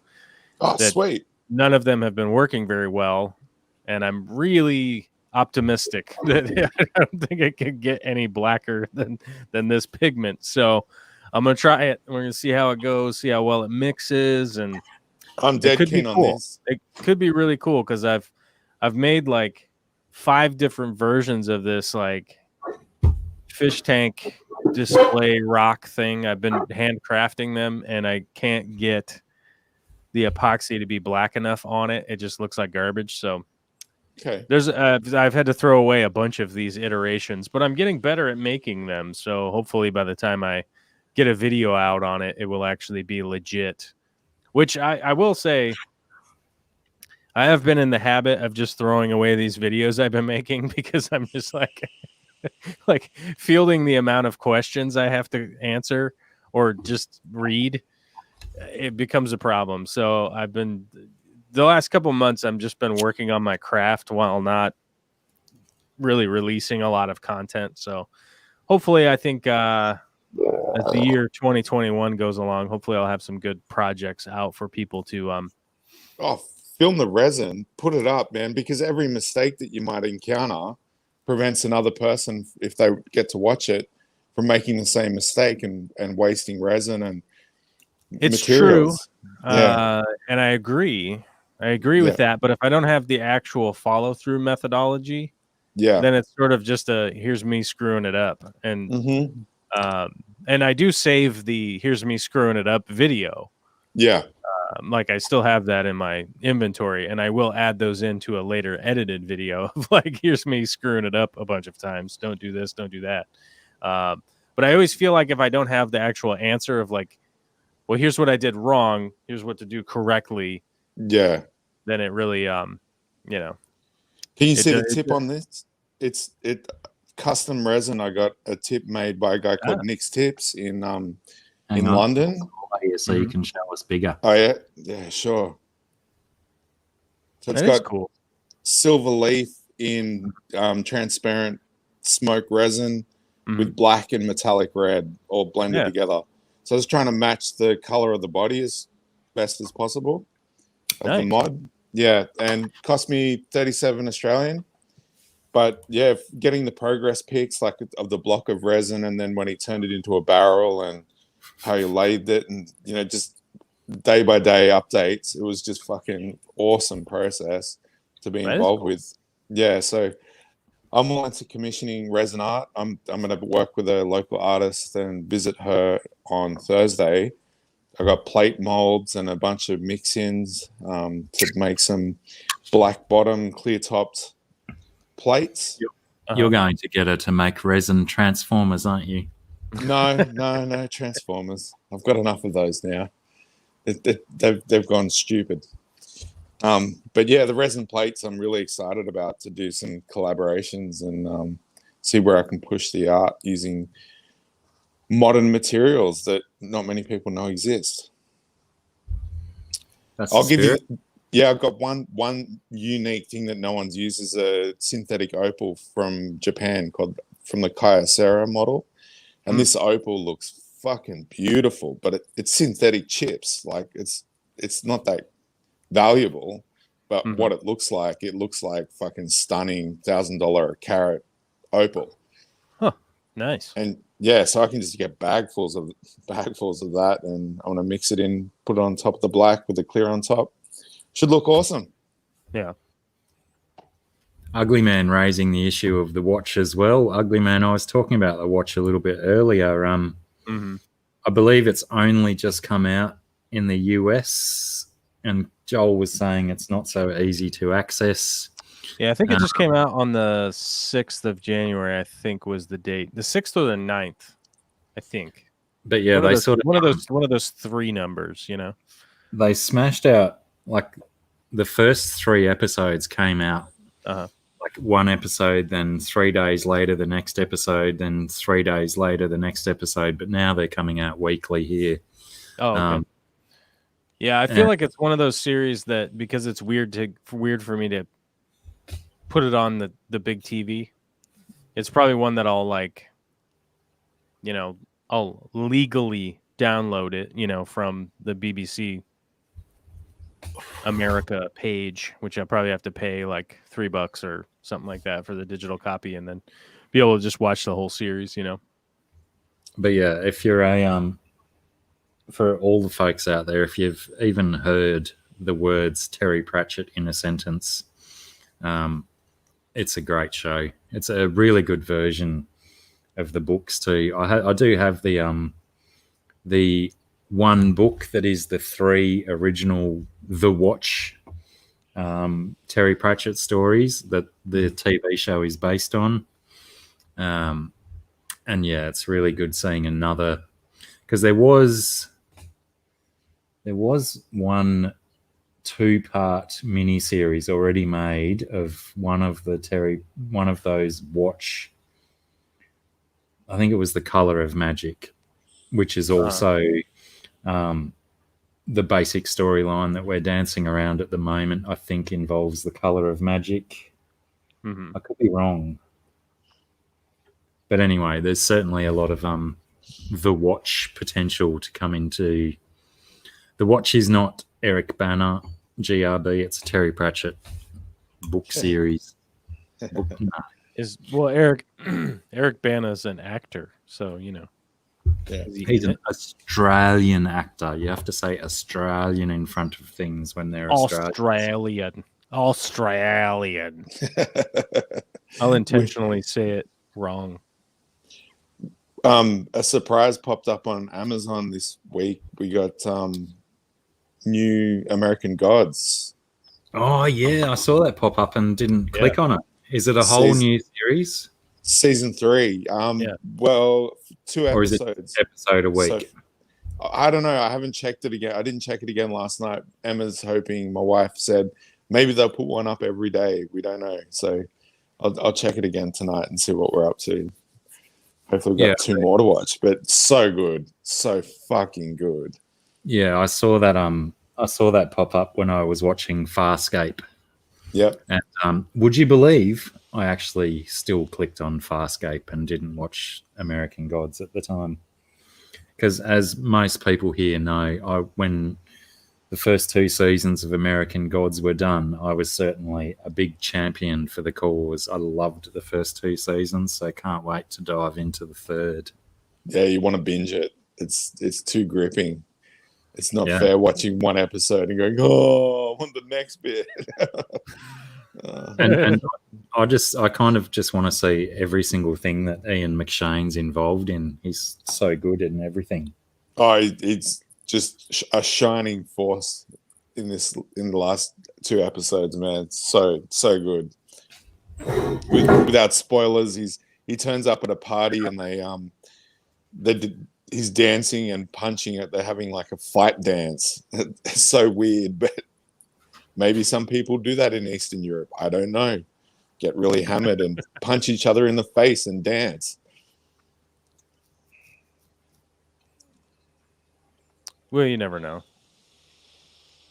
Uh-oh, what happened? Let's see. Who do we got in the chat here? A 3-minute buffer.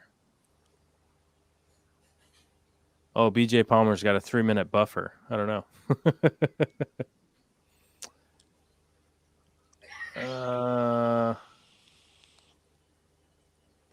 Bottom Dwellers has a good point that I need to find something to watch now that Mandalorian is done for now. I know we have to wait.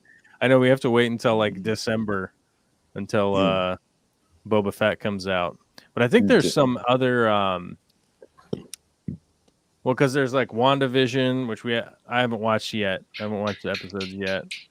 Is that on Disney? Yeah. Okay. Disney Plus. Like, what's their release schedule? Because I know that they had like a release schedule that they're putting out like a new thing every month or something crazy like that. Nice. Good night, Patrick. Have a good rest. Let's see. There was like, so yeah, WandaVision is January, so that's coming out. A new movie. Oh god, this is the least helpful list I've seen in a long time. What's the Disney Plus? And they put out this giant release, and I think they said that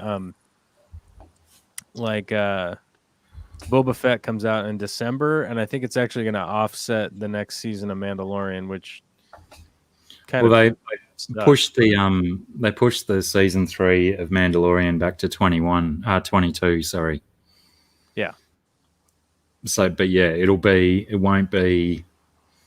will start before the Boba Fett series finishes. Yeah. So they will be overlapping. It'll be good. Well, so they have like Star Wars Andor, which is a TV show that centers on a rebel spy, Cassian Andor, played by Diego Luna, before the events of Rogue One. They have the Obi-Wan Kenobi with Ewan McGregor. That's going to be coming out. Wait, when did they say the Cassian Andor show is coming out? It doesn't have a date on here, but it has future Star Wars shows. I can look them up. I can look them up by like each one real quick here. Hold on, let me see. Star Wars Andor. When does this come out? Because yeah, that one's going to be a really cool show, I reckon. Well, they released that. That's actually going to come out like in 20. Hold on, Disney's new Disney Plus show starring Diego Luna is launching in 2022. Huh. Yeah, I thought that one might be a little bit far away yet. Well, these I guess we'll have to look through like when these are coming out. But so they have Star Wars Andor, then they have Star Wars Obi-Wan Kenobi, which is going to be Ewan McGregor, which I think will be pretty interesting because he got into a lot of antics for a long time. Yeah, there. yeah. That old Obi-Wan. And the fact that Hayden Christensen is coming back for Obi-Wan's show, that will certainly open up some interesting storylines. I think it's just going to be those kind of flashbacky scenes and stuff like that, right? Yeah, well, there's not really any commonly known canon stories of Obi-Wan and Vader meeting apart from their final battle on Mustafar and then the Death Star battle in Episode 4. Right. So like I really what happened in between all that? Is that what you're thinking? There's no real mention of any interaction between them in that time frame. So in my mind, the only thing that it can suggest is flashback action. Well, was Obi-Wan parallel to what's going on? Was Obi-Wan dealing with Darth Maul and all that? Yeah, he was dealing with Darth Maul in between there. Because Darth Vader was Darth Vader, but Darth Maul just became Maul because he was no longer a Sith, but he came back with the robot legs and all that. Yeah. And he went, so it's going to have to go through all of that crazy story arc where well, because of Maul's Bo-Katan's sister gets murdered. Yeah, well, that's kind of what I was going to lead into is with Maul having control of the planet Mandalore. He seems to have all of his operations based out of there. Potentially, we'll get some tie-ins with the Mandalorian season 3 because I think most people out there want Mandalorian season 3 to deal with them going back and liberating Mandalore. Right. And it wouldn't make a whole lot of sense if they just go to Mandalore with no backstory. Yeah, well, you don't have much of a backstory unless you've done all of the Clone Wars and a little bit of light reading on the side. Because I'm not sure how much, because you got to think even if Star Wars Obi-Wan Kenobi is a very popular show, I don't know how long you can lock up Ewan McGregor, really. Well, I think they've already said that it's only going to be a limited run series, so potentially only 6 or 8 episodes, something like that. I mean, that's the thing. I don't think you could say hey, Ewan, tell you what, we're going to lock you in for 10 years, okay? And you're going to be Obi-Wan forever. He'd be like, no, I'm stinking rich. I'm not doing that. I want to do whatever I want to do. He might have the love, though. He might have the fan love and go, fuck yeah, I'm down. It seems doubtful. I mean, it's considering that the story seems to be going to deal with what's going on between episodes 3 and episode 4, right? And as far as we've been led to believe, most of Obi-Wan's life in that period is spent in isolation on Tatooine. He's pretty much in exile for a lot of that time. Yeah, So I mean, how many episodes is he just going to be hanging out with? Well, he doesn't even hang out with the Raiders or anything. He doesn't like them. You know. So Well, I might have to read. what would be going on there. Vader comics. Which comic was it in S that you saw that? Because I thought I was up to date on all the Vader comics. 2017, 2020. Just gonna grab another beer. So there's the Acolyte, which that will be coming out. A show that will be about the shadowy secrets of emerging dark side powers. In the final days of the High Republic. So that's limited.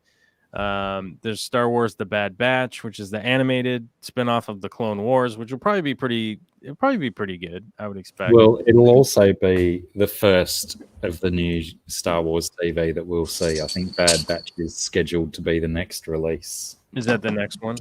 Yeah, I believe it's not too far away from what I understand. Then there's actually Star Wars Ashoka, which is actually a whole Rosario Dawson series.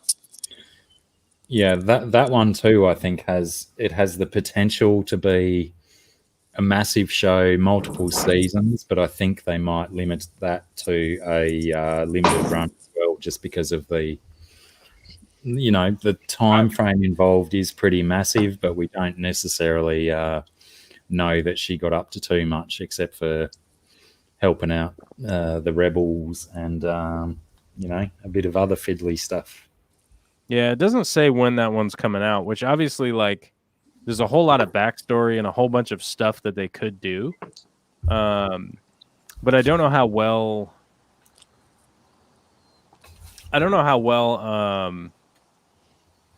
That would like play into the other stuff. With like, I think they were primarily waiting for to see Ahsoka's reception once she showed up in The Mandalorian. Right. If everyone on the planet was pissed off at how terrible her portrayal was, they wouldn't have done a show. But because she did a good job, I think they said, yeah, let's go ahead with the show. Green light. Yeah, I can't tell when. I can't tell when that's supposed to come out. They don't even have a release date for it yet. I don't think that's public. Beast, can you read that comment on screen and reply? Yeah. Do I have a channel that I want? Nah, I don't have a channel. I think I've uploaded 1 or 2 videos. I've got a bunch of playlists on my YouTube channel. That's about it. But yeah, when I get more active, I'll definitely let you all know.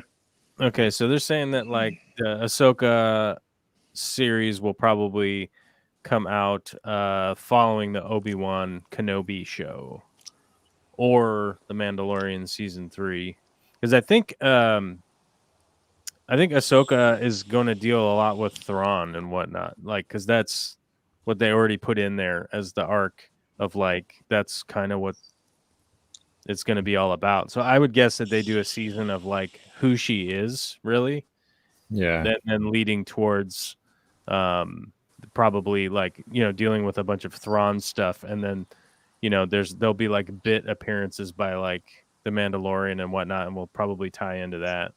Well, I mean, let's face it as well. Everyone needs more Thrawn in their lives. Everybody does, right? An awesome character.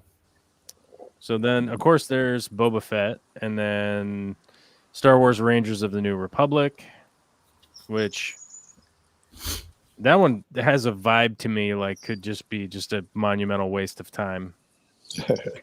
I think that's going to be definitely one where it's going to be one of those episodic shows. Right. With some dodgy alien will commit a crime, they hunt him down and murder him. I can't see that one like doing well. Star Wars Lando, which is just, I already know is an incredible waste of time. That is just a monumentally stupid, dumb idea. I'll watch it, but it's not going to be interesting. Oh, I'll check it out. I don't know how well I'm going to be interested in it. Star Wars A Droid Stories, which is just an animated series on the droids following around R2-D2 and C-3PO, which That's clearly just going to be a kids show. I mean, it's probably going to be aimed at 5-year-olds. So maybe I'll watch it with Olivia. Did we not get enough feel of that with Droid Tales, the Lego ones? I mean, they were pretty in depth and smashed out some pretty epic storylines in no time at all. That's the way to do it. The other one is Star Wars Visions, which seems to be shorts from Japanese creators. That one's just like a question. Like, I don't know. That'll be good. It's got potential.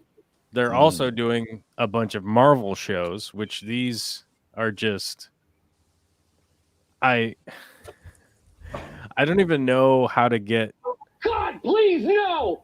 I don't even know how to get my head behind any of these, because there's Falcon and the Winter Soldier, which is like wah wah. WandaVision, which seems at least an interesting take, which I haven't watched it yet because we're gonna watch a couple this Friday probably to kind of catch up or whatever.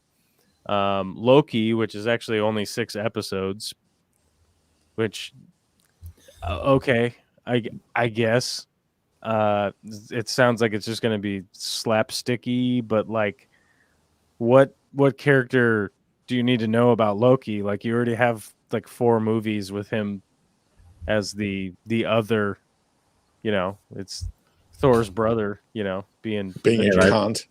Yeah, being a jerk always. Yeah, they really need to.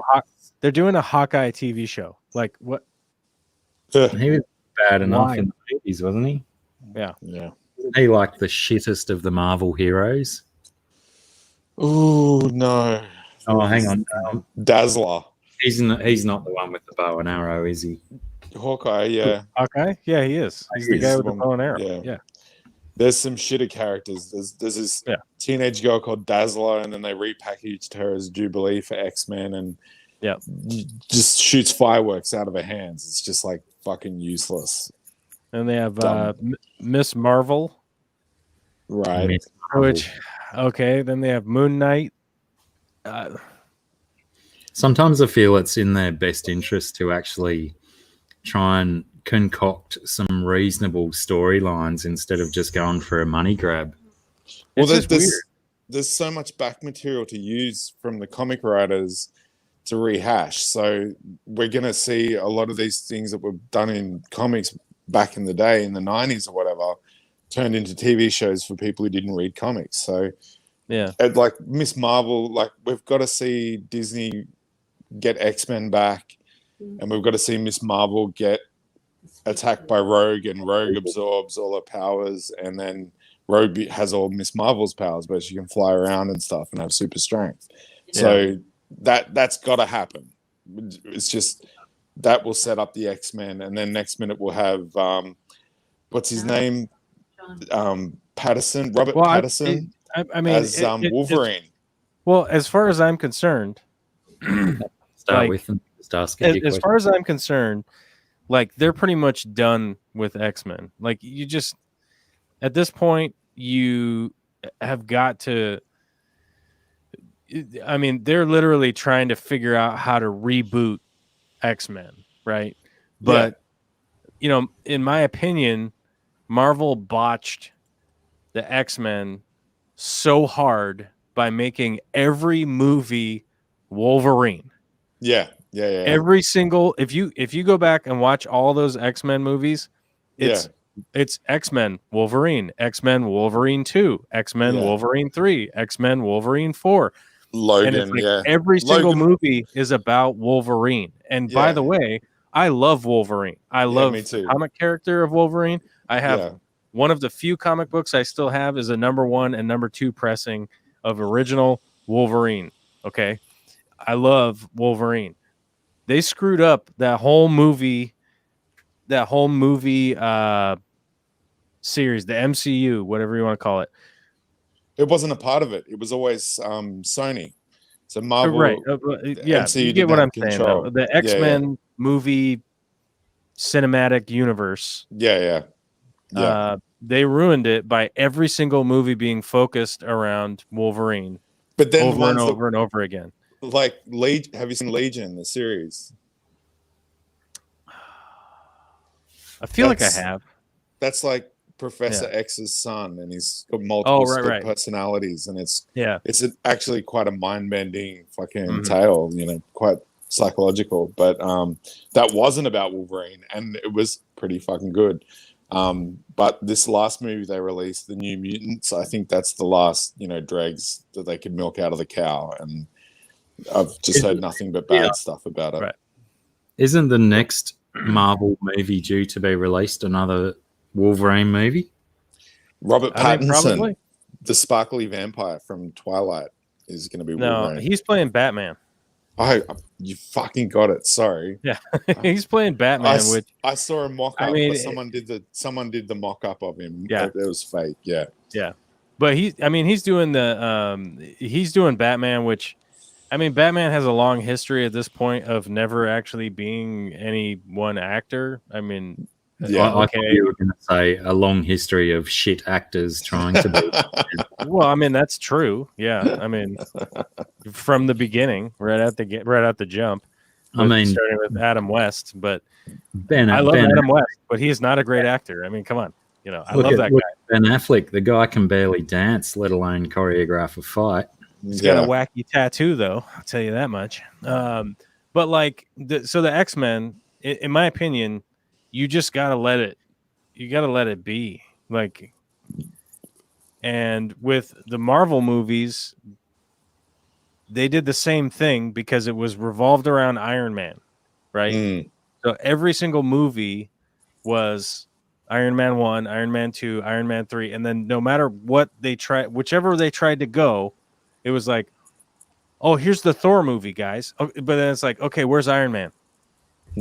Like Tony Stark's going to show up, right? And then guess what? Oh, he did a cameo, and it's like, oh, well, no matter what, it's the Iron Man movie.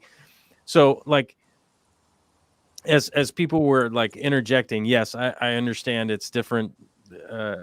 Everybody owns the different rights and this and that and everything, but the X-Men movies led into the Marvel movies, and the Marvel movies did the exact same thing, where every movie was about Iron Man, basically, and every X-Men movie was about Wolverine. They were all focused around this one leading male character who are endeared by everybody, which, by the way, Iron Man is also my favorite of the X-Men series characters other than Cable, right? Cable, yeah. Deadpool was a winner, man. Deadpool Wolverine. Deadpool was fucking awesome. So,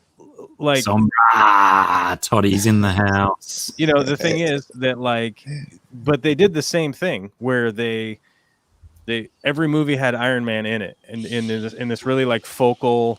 And even if he wasn't in the movie, they talked about him. Where is Tony Stark? Where is he? What are we gonna do, guys? Can I do a little tiny little WandaVision spoiler?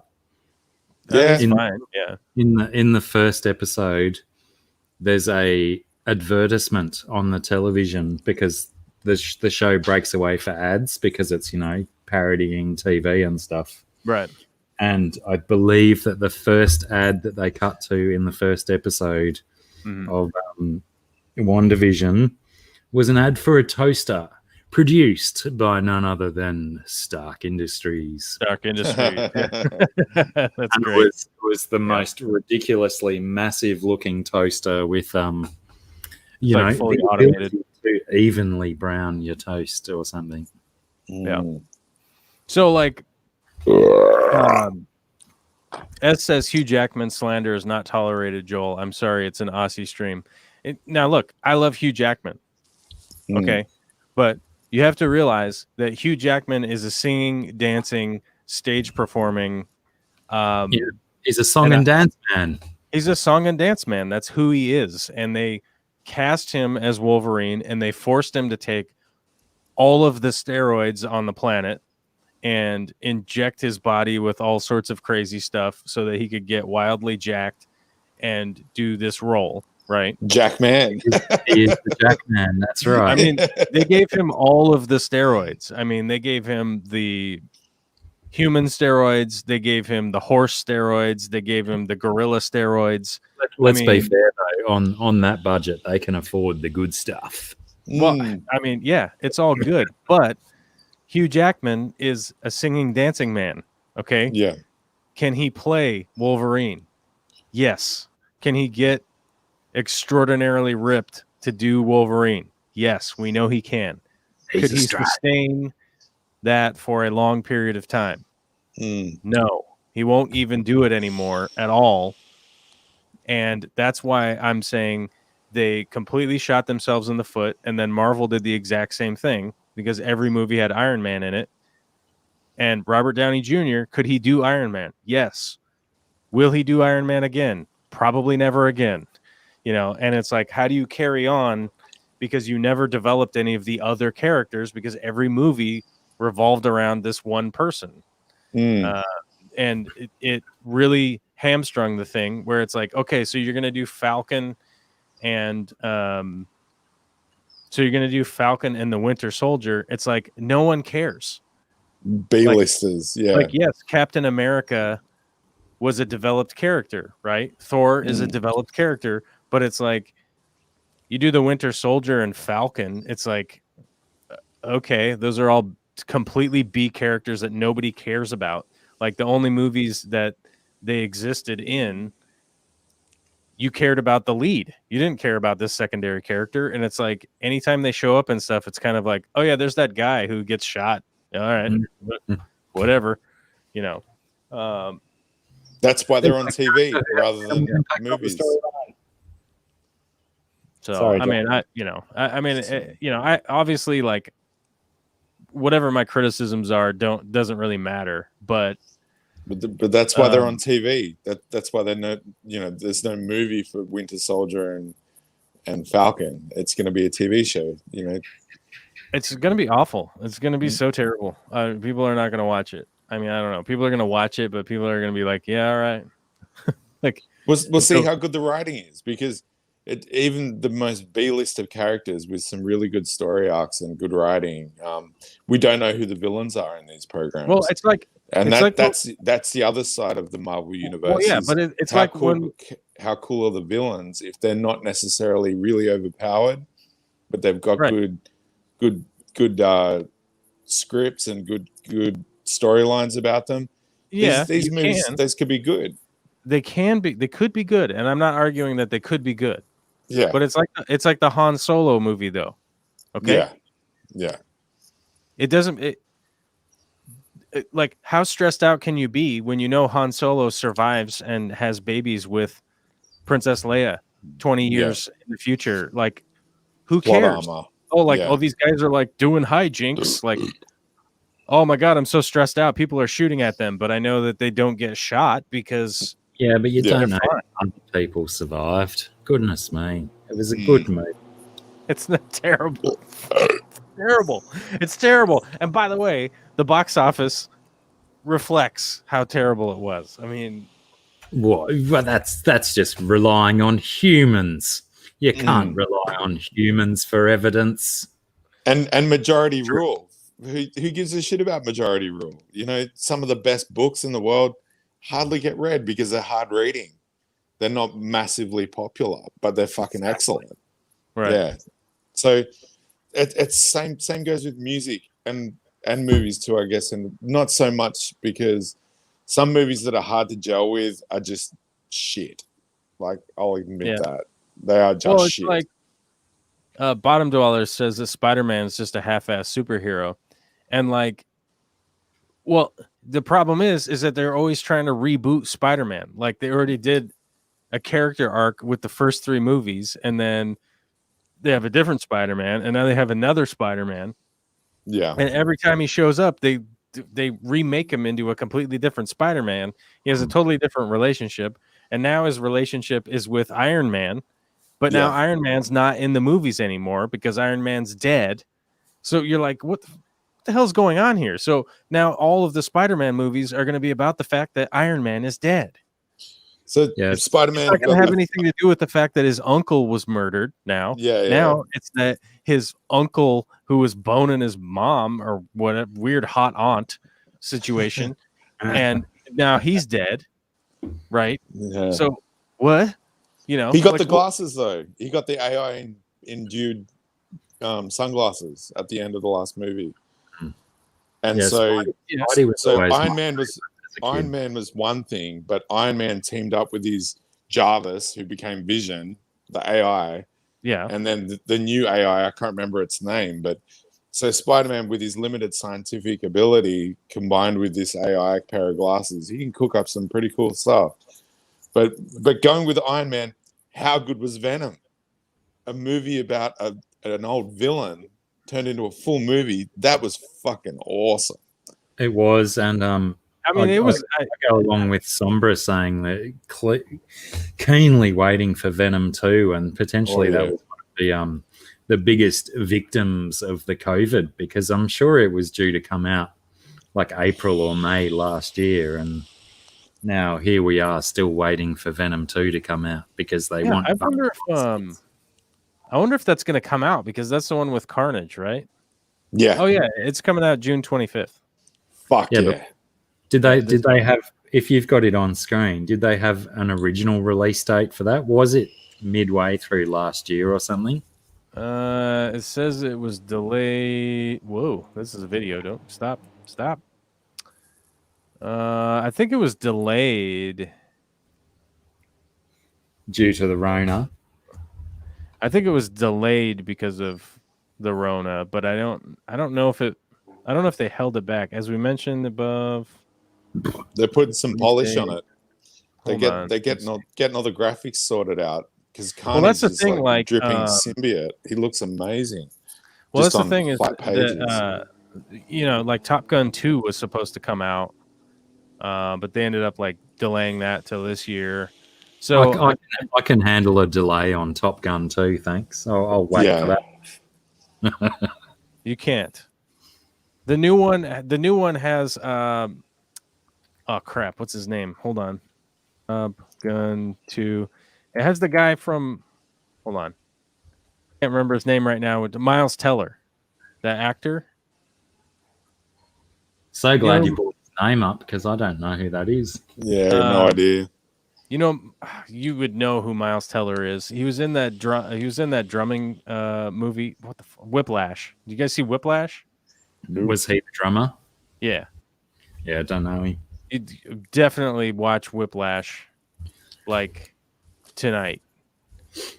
You guys are adult men. Watch Whiplash. You will like. You'll probably. Is that the one where the high pressure teacher who? Yeah, right. I remember the previews. Yeah, trust me, watch it. It's a really good film, and you'll be you'll be emotionally affected by it in a way that you probably would be like, no, but you probably will. It's really well done. Anyhow, Miles Teller's a great actor, and I really like most of the stuff that he's ever been in. Even the cheesy stuff he's been in, it was like better because he was in it. Just like Venom. Venom was good because Tom Hardy was in it. Like that movie, if you had some other actor trying to do that, it would have sucked. To be honest, like the script was not that good. The effects were pretty darn good. I think the effects were, they weren't like amazingly perfect, but they were like pretty darn good, Yeah. But the script was but like Tom Hardy really just embodied the weirdness of the whole thing really well, and like I think affected it the same way that Miles Teller affects movies that he's in a positive way. Often they can with the And I know that you guys don't like Top Gun because you're Australian dickheads, but I'm American, and my family was in the Navy, so we watched Top Gun when I was a kid. I'm 40 years old. Okay. We watched Top Gun was rad when I was 8. Are you kidding me?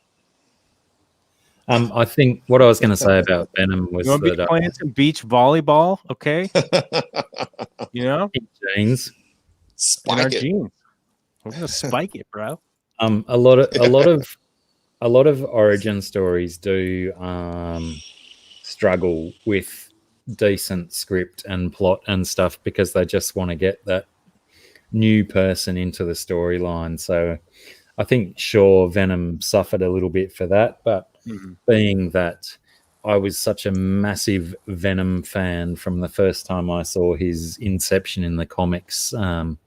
Yeah, I just lapped the Venom movie up and can't wait for the second one. The second one, I think, will be so much better for storyline and dialogue because it's no longer an origin story.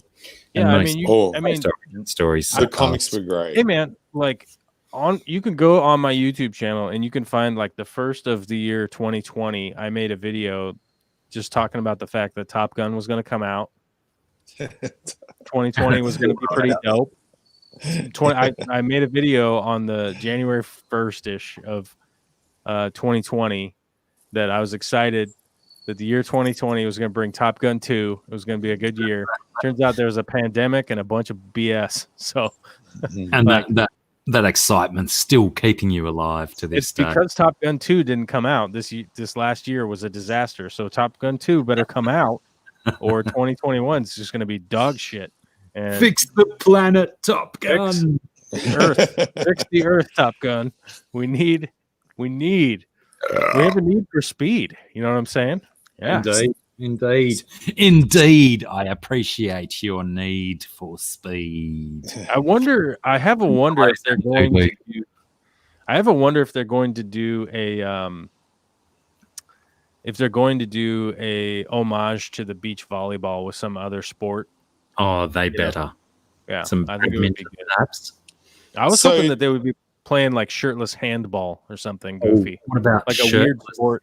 Like a weird sport that nobody plays, really? It must be happening soon, Corvus, because Transformers has been running a crossover series with a bunch of franchises.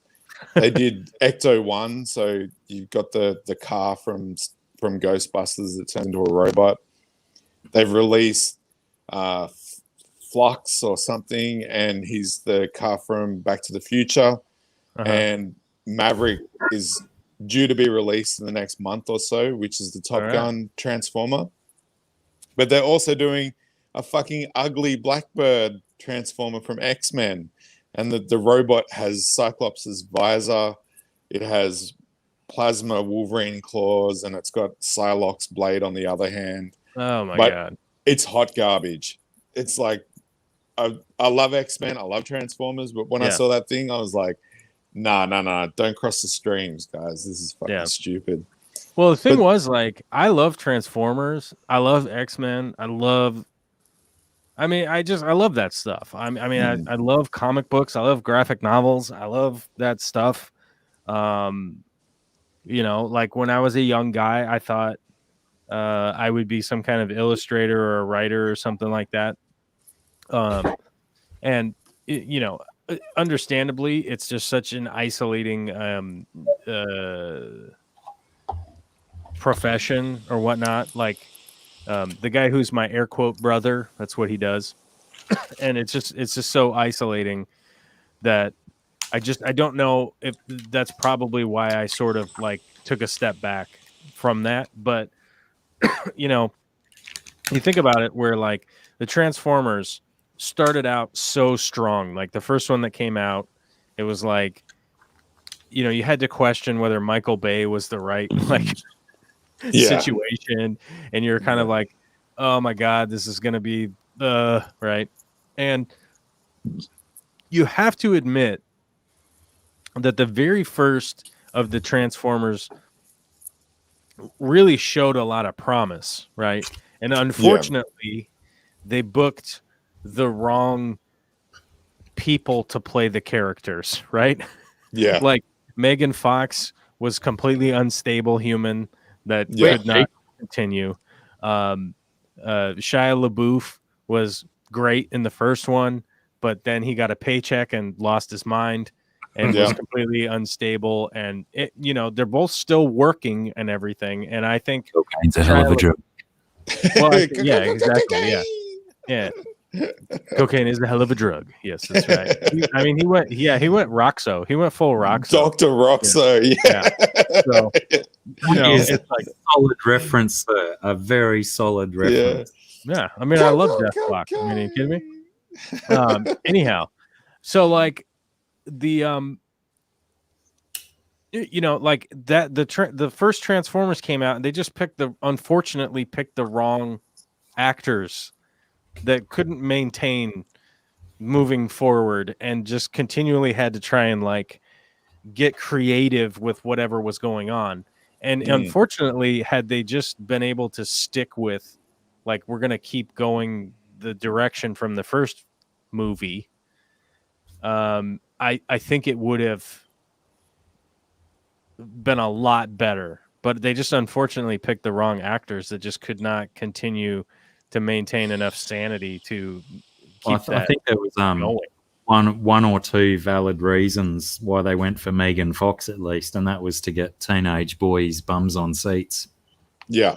Well, yeah. I mean, you had like fighting robots, which was already going to get teenage boys' butts and seats. And potentially an oversight by the producers. Yeah. Yeah. I mean, that's the thing. They just unfortunately picked the wrong actors. I mean, Megan Fox is amazingly attractive, super hot, but completely unstable. Except for a weird thumb. Shia LaBeouf, who was like the perfect awkward weirdo. Yeah.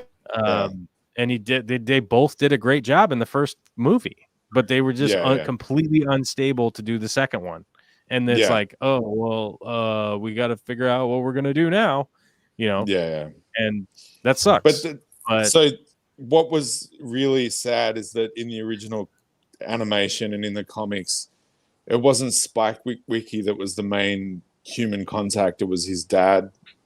And and then the son had lots of girlfriends. So as soon as I saw Megan Fox, I'm like, well, she's in the first one, but she's not going to necessarily be the whole way through the franchise. There's always going to be a new girlfriend coming in. So I was expecting that. And they continued that trend. You know, they really did. It doesn't work. It doesn't work. Okay. A kid like Shia LaBeouf meets a Megan Fox character that they fall in love. Okay. It doesn't work that he immediately, like a month later, meets some other Megan Fox and she's just way into him. Yeah. What? Like, yeah. I'm not saying it's out of the realm of possibility that it's selling the dream. It's just selling the dream. I'm saying it's not out of the realm of possibility that a guy like young Shia LaBeouf could meet a Megan Fox, but he doesn't just keep meeting them every 15 minutes and they all just fall in love with him for no apparent reason. You know, the whole thing just doesn't make any sense. But you know, I don't know. Either way, it is my bedtime. I love you guys. I gotta go, and I probably should say a better goodbye, but I got to jam. Righto, go watch Battlefront 2 now. I got to go to bed. I got to get up in 5 hours. All right, bye. All right, dude. Thank you. Well. Oh, you've gone all frozen-y and stuff. I went outside for a second. Am I back? Mickham may have a point that the robots and explosions and stuff got the young fellas into the show, and Megan Fox was there to get the older fellas into the show. Oh yeah, bit of eye candy. Seems like a very valid point. For sure. Tommy. G'day, Tommy. He can come and join you. We're going to visit her. G'day, intrawebs. Yep, and hi there, Gemma. Hi, Anne. No problem. Mr. Tom Thumb. You need a bowl? No. You got all your bag. Oh, sorry. Didn't mean to say bag. Sorry. I've been calling everyone babe. Just like, stop calling them babe. Yeah. Okay. Yes, it's okay. Sorry. I like Tom's. Tom's got a nice hat. G'day. Tom's got a good hat, yeah. A Cobra. This was me granddad's. It was his granddad's hat. Bloody I oath. saved it from the Bunsen burner. I couldn't save him. Oh. I'll see if I can. That sounds like a story in that. There's a story, yeah. It's all I got from the grandparents, and it wasn't my grandparents' fault. It's just family, you know. I had to get myself a hat out of it, though, and it's me pride and joy now. It's got a few bits of felting that needs to happen. They're called character marks, Tom. Yeah, I've got a couple myself now. Cheers. Cheers. Oh, cheers. Shit, I'm empty. Oh. Never a good thing. No, lucky I bought the extra one. 2 minutes or 2 hours 34. We're gonna call it soon? Probably will, yeah, I think. Yeah. Sorry I was late, but I got in some good time. That was fun. The only thing I haven't covered that I wanted to cover was the cocaine hippopotamuses. They've been castrated and these eggs. Well, that's the big debate at the moment is whether they just kill them off or whether they exercise some form of birth control upon them. Neither has been attempted yet because there's massive debate in Colombia, is it? Yeah. That Pablo. Practice run for us. That's the eugenics trial run. Yeah. I'm only like a couple of genomes different to a hippo, so I'd get dropped by hippo COVID in an instant if that became a variant strain.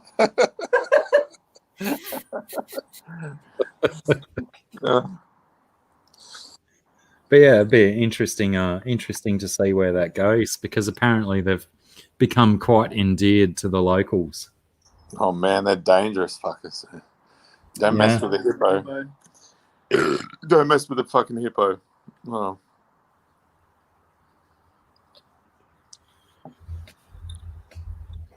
But yeah, we might as well call it there. I've got some things I can go and do. Some televisual broadcasts I should probably go and continue watching. For sure. I'll check out that One Division. Sounds fun. Yeah, like I did say to all of the viewers, potentially save it up till there's like 4 or 5 episodes because the episodes just go so quick. Okay. And it's not like a show that goes for half an hour and then you need like an hour to sit back and digest what's happened in the show. Yeah. But yeah, definitely because they're such short episodes, I would say, give yourself the ability to watch 2 or 3 episodes at a time. Will do. All right, I'll wait a bit. Mickham, I did cover some Feste news earlier in the broadcast. Adult Festes have had their tank cleaned and will probably breed again for me soon. And the one surviving baby I've got is going great guns. He's growing at a rapid rate. That's about all the Feste news that I've got.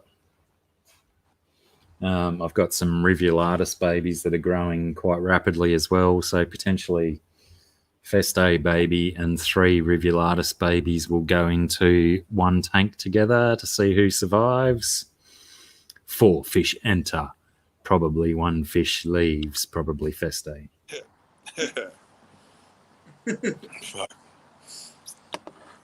But yeah, Sombra, I will, when I get off here, I'm going to message you because I was talking to Weesey yesterday. I feel I have at least 1 or 2 questions I need to ask you. BJ Palmer, thank you very much if you did indeed buy this in a pink version. I don't know if I've got you on Facey or something, BJ, but by all means, shoot me when you receive it. I've had other people buy shirts off the Teespring before, but I still don't. I've had three of Scungy's art shirts bought off my Teespring before, but no one's told me who they were, who bought them. I don't have any reviews on the quality of the product that Teespring presents. So please shoot me a picture and at least let me know what the quality that Teespring provides is. I think, I'm not sure if I probably did put masks available. I think I put this Vader logo on COVID masks. I'm not sure. Someone might have to check that for me. Oh, hang on. I've got my Teespring open. I can check it. And available products. Oh no, I may actually add a COVID mask to that Teespring listing. What's better for you, Mickham? You're Europe, yeah? So maybe Redbubble might be better for you. I'm not sure. I might bail, Michael. All right, dude. Thank you. Great to see you. I'll see you next week. All right. Take it easy. See you, everyone. Bye. Bye now. See you, Tom. I think on the Redbubble you can get a COVID mask with the Darth Vader on it.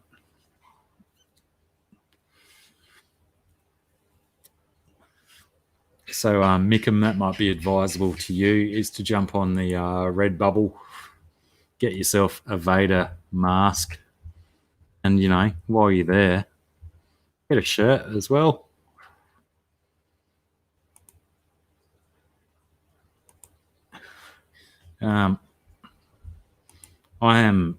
I'm very happy with the shirt that I got of my Redbubble one. So yeah, by all means, please do. Especially if you're a Star Wars fan and a Vader fan like I am.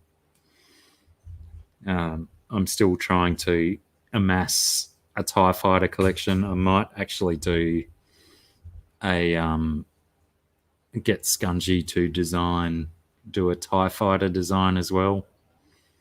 Because I'm a big TIE Fighter fan. So if I can get a TIE Fighter on a shirt, I would like that too. So yeah, please let me know. Just having a quick look. Oh, hang on. Where's my stuff? If I can go back into my... Oh, God.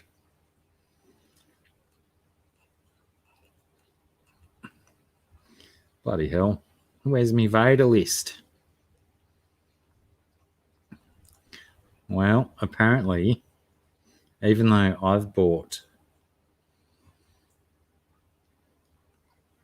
my Darth Vader shirt off Red, maybe I've been pulled already. Crikey. Lucky I got in. I can't seem to see my Darth Vader shirt on my Redbubble. That will suck. Anyway, I'll look into that. But I'm pretty sure if it is... Bentley pops into the chat for a little bit. I've not had him on screen, brothers. But yeah, he quite often pops into the chat. He was probably lurking earlier in the stream too.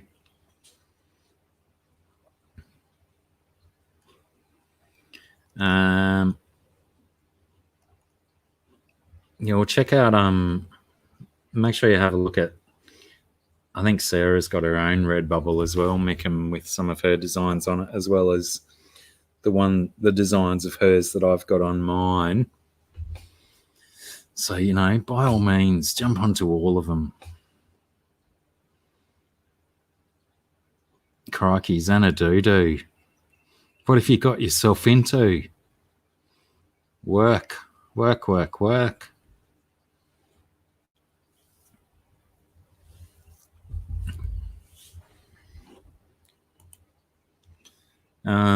Which one's not on the Teespring?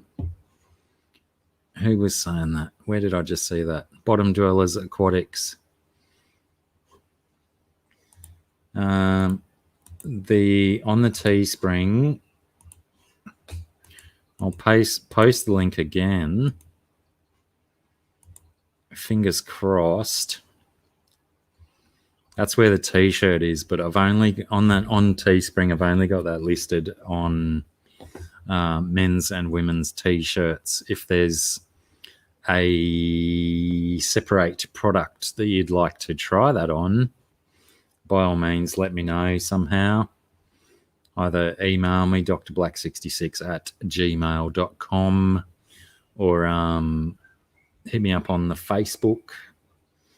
It's very rare that I don't accept a person's friend request unless they're like a, interesting female picture with only 3 friends or something. You know those ones. Everyone gets those ones. But yeah, let me know, and we'll try and fix that up indeed. Does none of the other Aussies do like? And yeah, Prawny still does his on Friday, doesn't he? I was at Prawny's live stream the other day and he was still doing it. I think he might not have been doing it on the reg though. But if that's my claim to fame, I'll put it on a shirt. The only Aussie that live streams.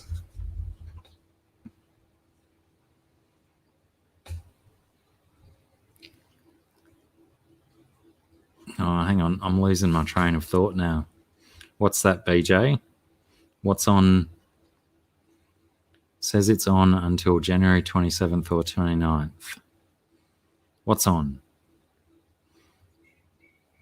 Yeah, might only be me and Prawny Brothers that stream. You might have to start a stream, Cragos. Does Rumble still do lives? I haven't seen one of his lives for a long time. Might have to have a look.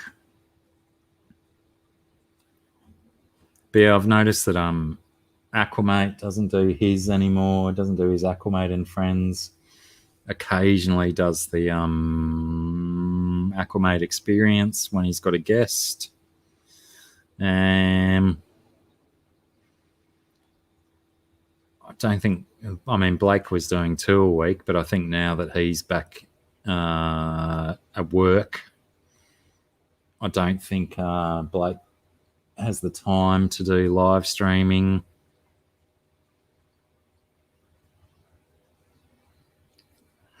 Interesting. I'll have to check what that date's all about, BJ. I put it up to try and sell a few before I get told to not sell someone else's IP anymore. Time will tell, I guess. But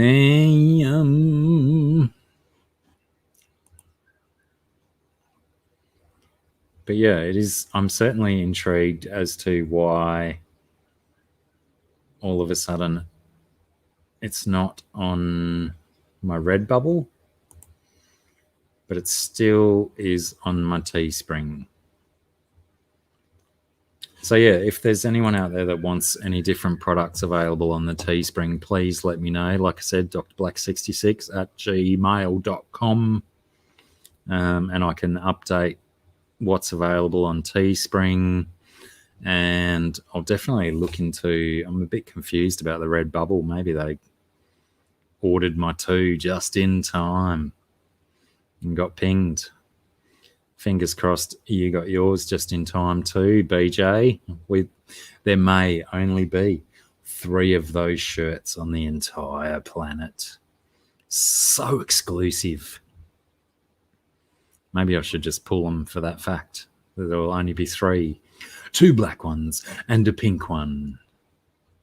But yeah, also, BJ, please, like I said, either shoot me a picture of you in it or let me know what you think about the quality and stuff, because I've not heard from anyone who's bought my Teespring stuff before Granted, it's only been 3 T-shirts, but I don't even know who those people are with the T-shirts of Scungy's artwork. So yeah, that'd be cool. What else? Anything else before we disappear, ladies and gentlemen? Any questions, requests, divine interventions, anything like that? Otherwise, we'll drop the ball and run. Drop the ball and run.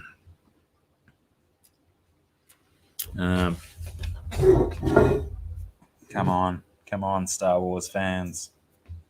It's Darth Vader, like you've never seen him before, except if you've been watching my stream. Xanadu! Where did you Teespring, Xanadu, or Redbubble?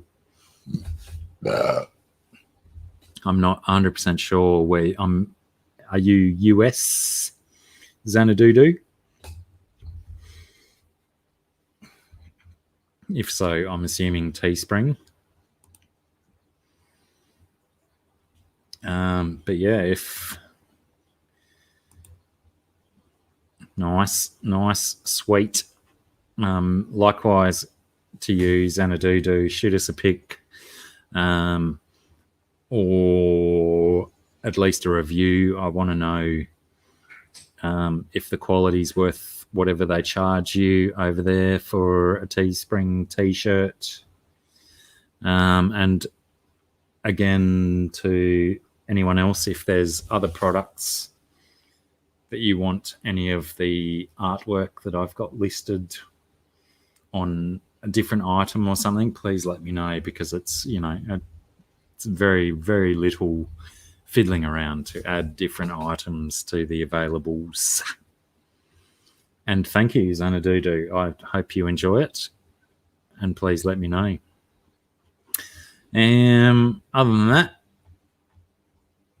Other than massive thanks to those T-shirt buyers, it's always good.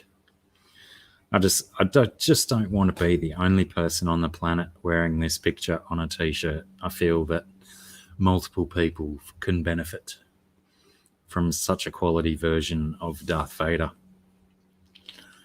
Yeah, might call it quits. Nearly 3 hours.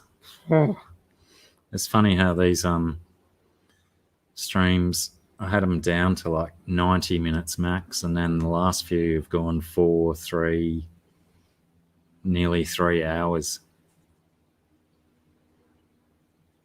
Yeah, I was going to do coffee mugs as well. I don't know if any of them do boxes, BDA. I'll have to look into that. You're stateside as well, aren't you, bottom dwellers? I'll have a look on the Teespring and see if I can add a few extra products. But yeah, Minnesota, you need your coffee mugs.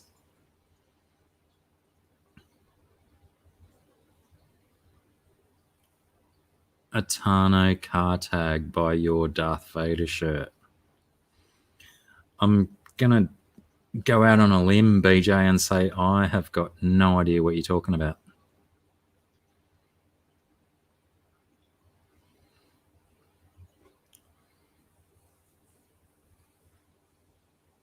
What do you mean, Ahsoka Tano?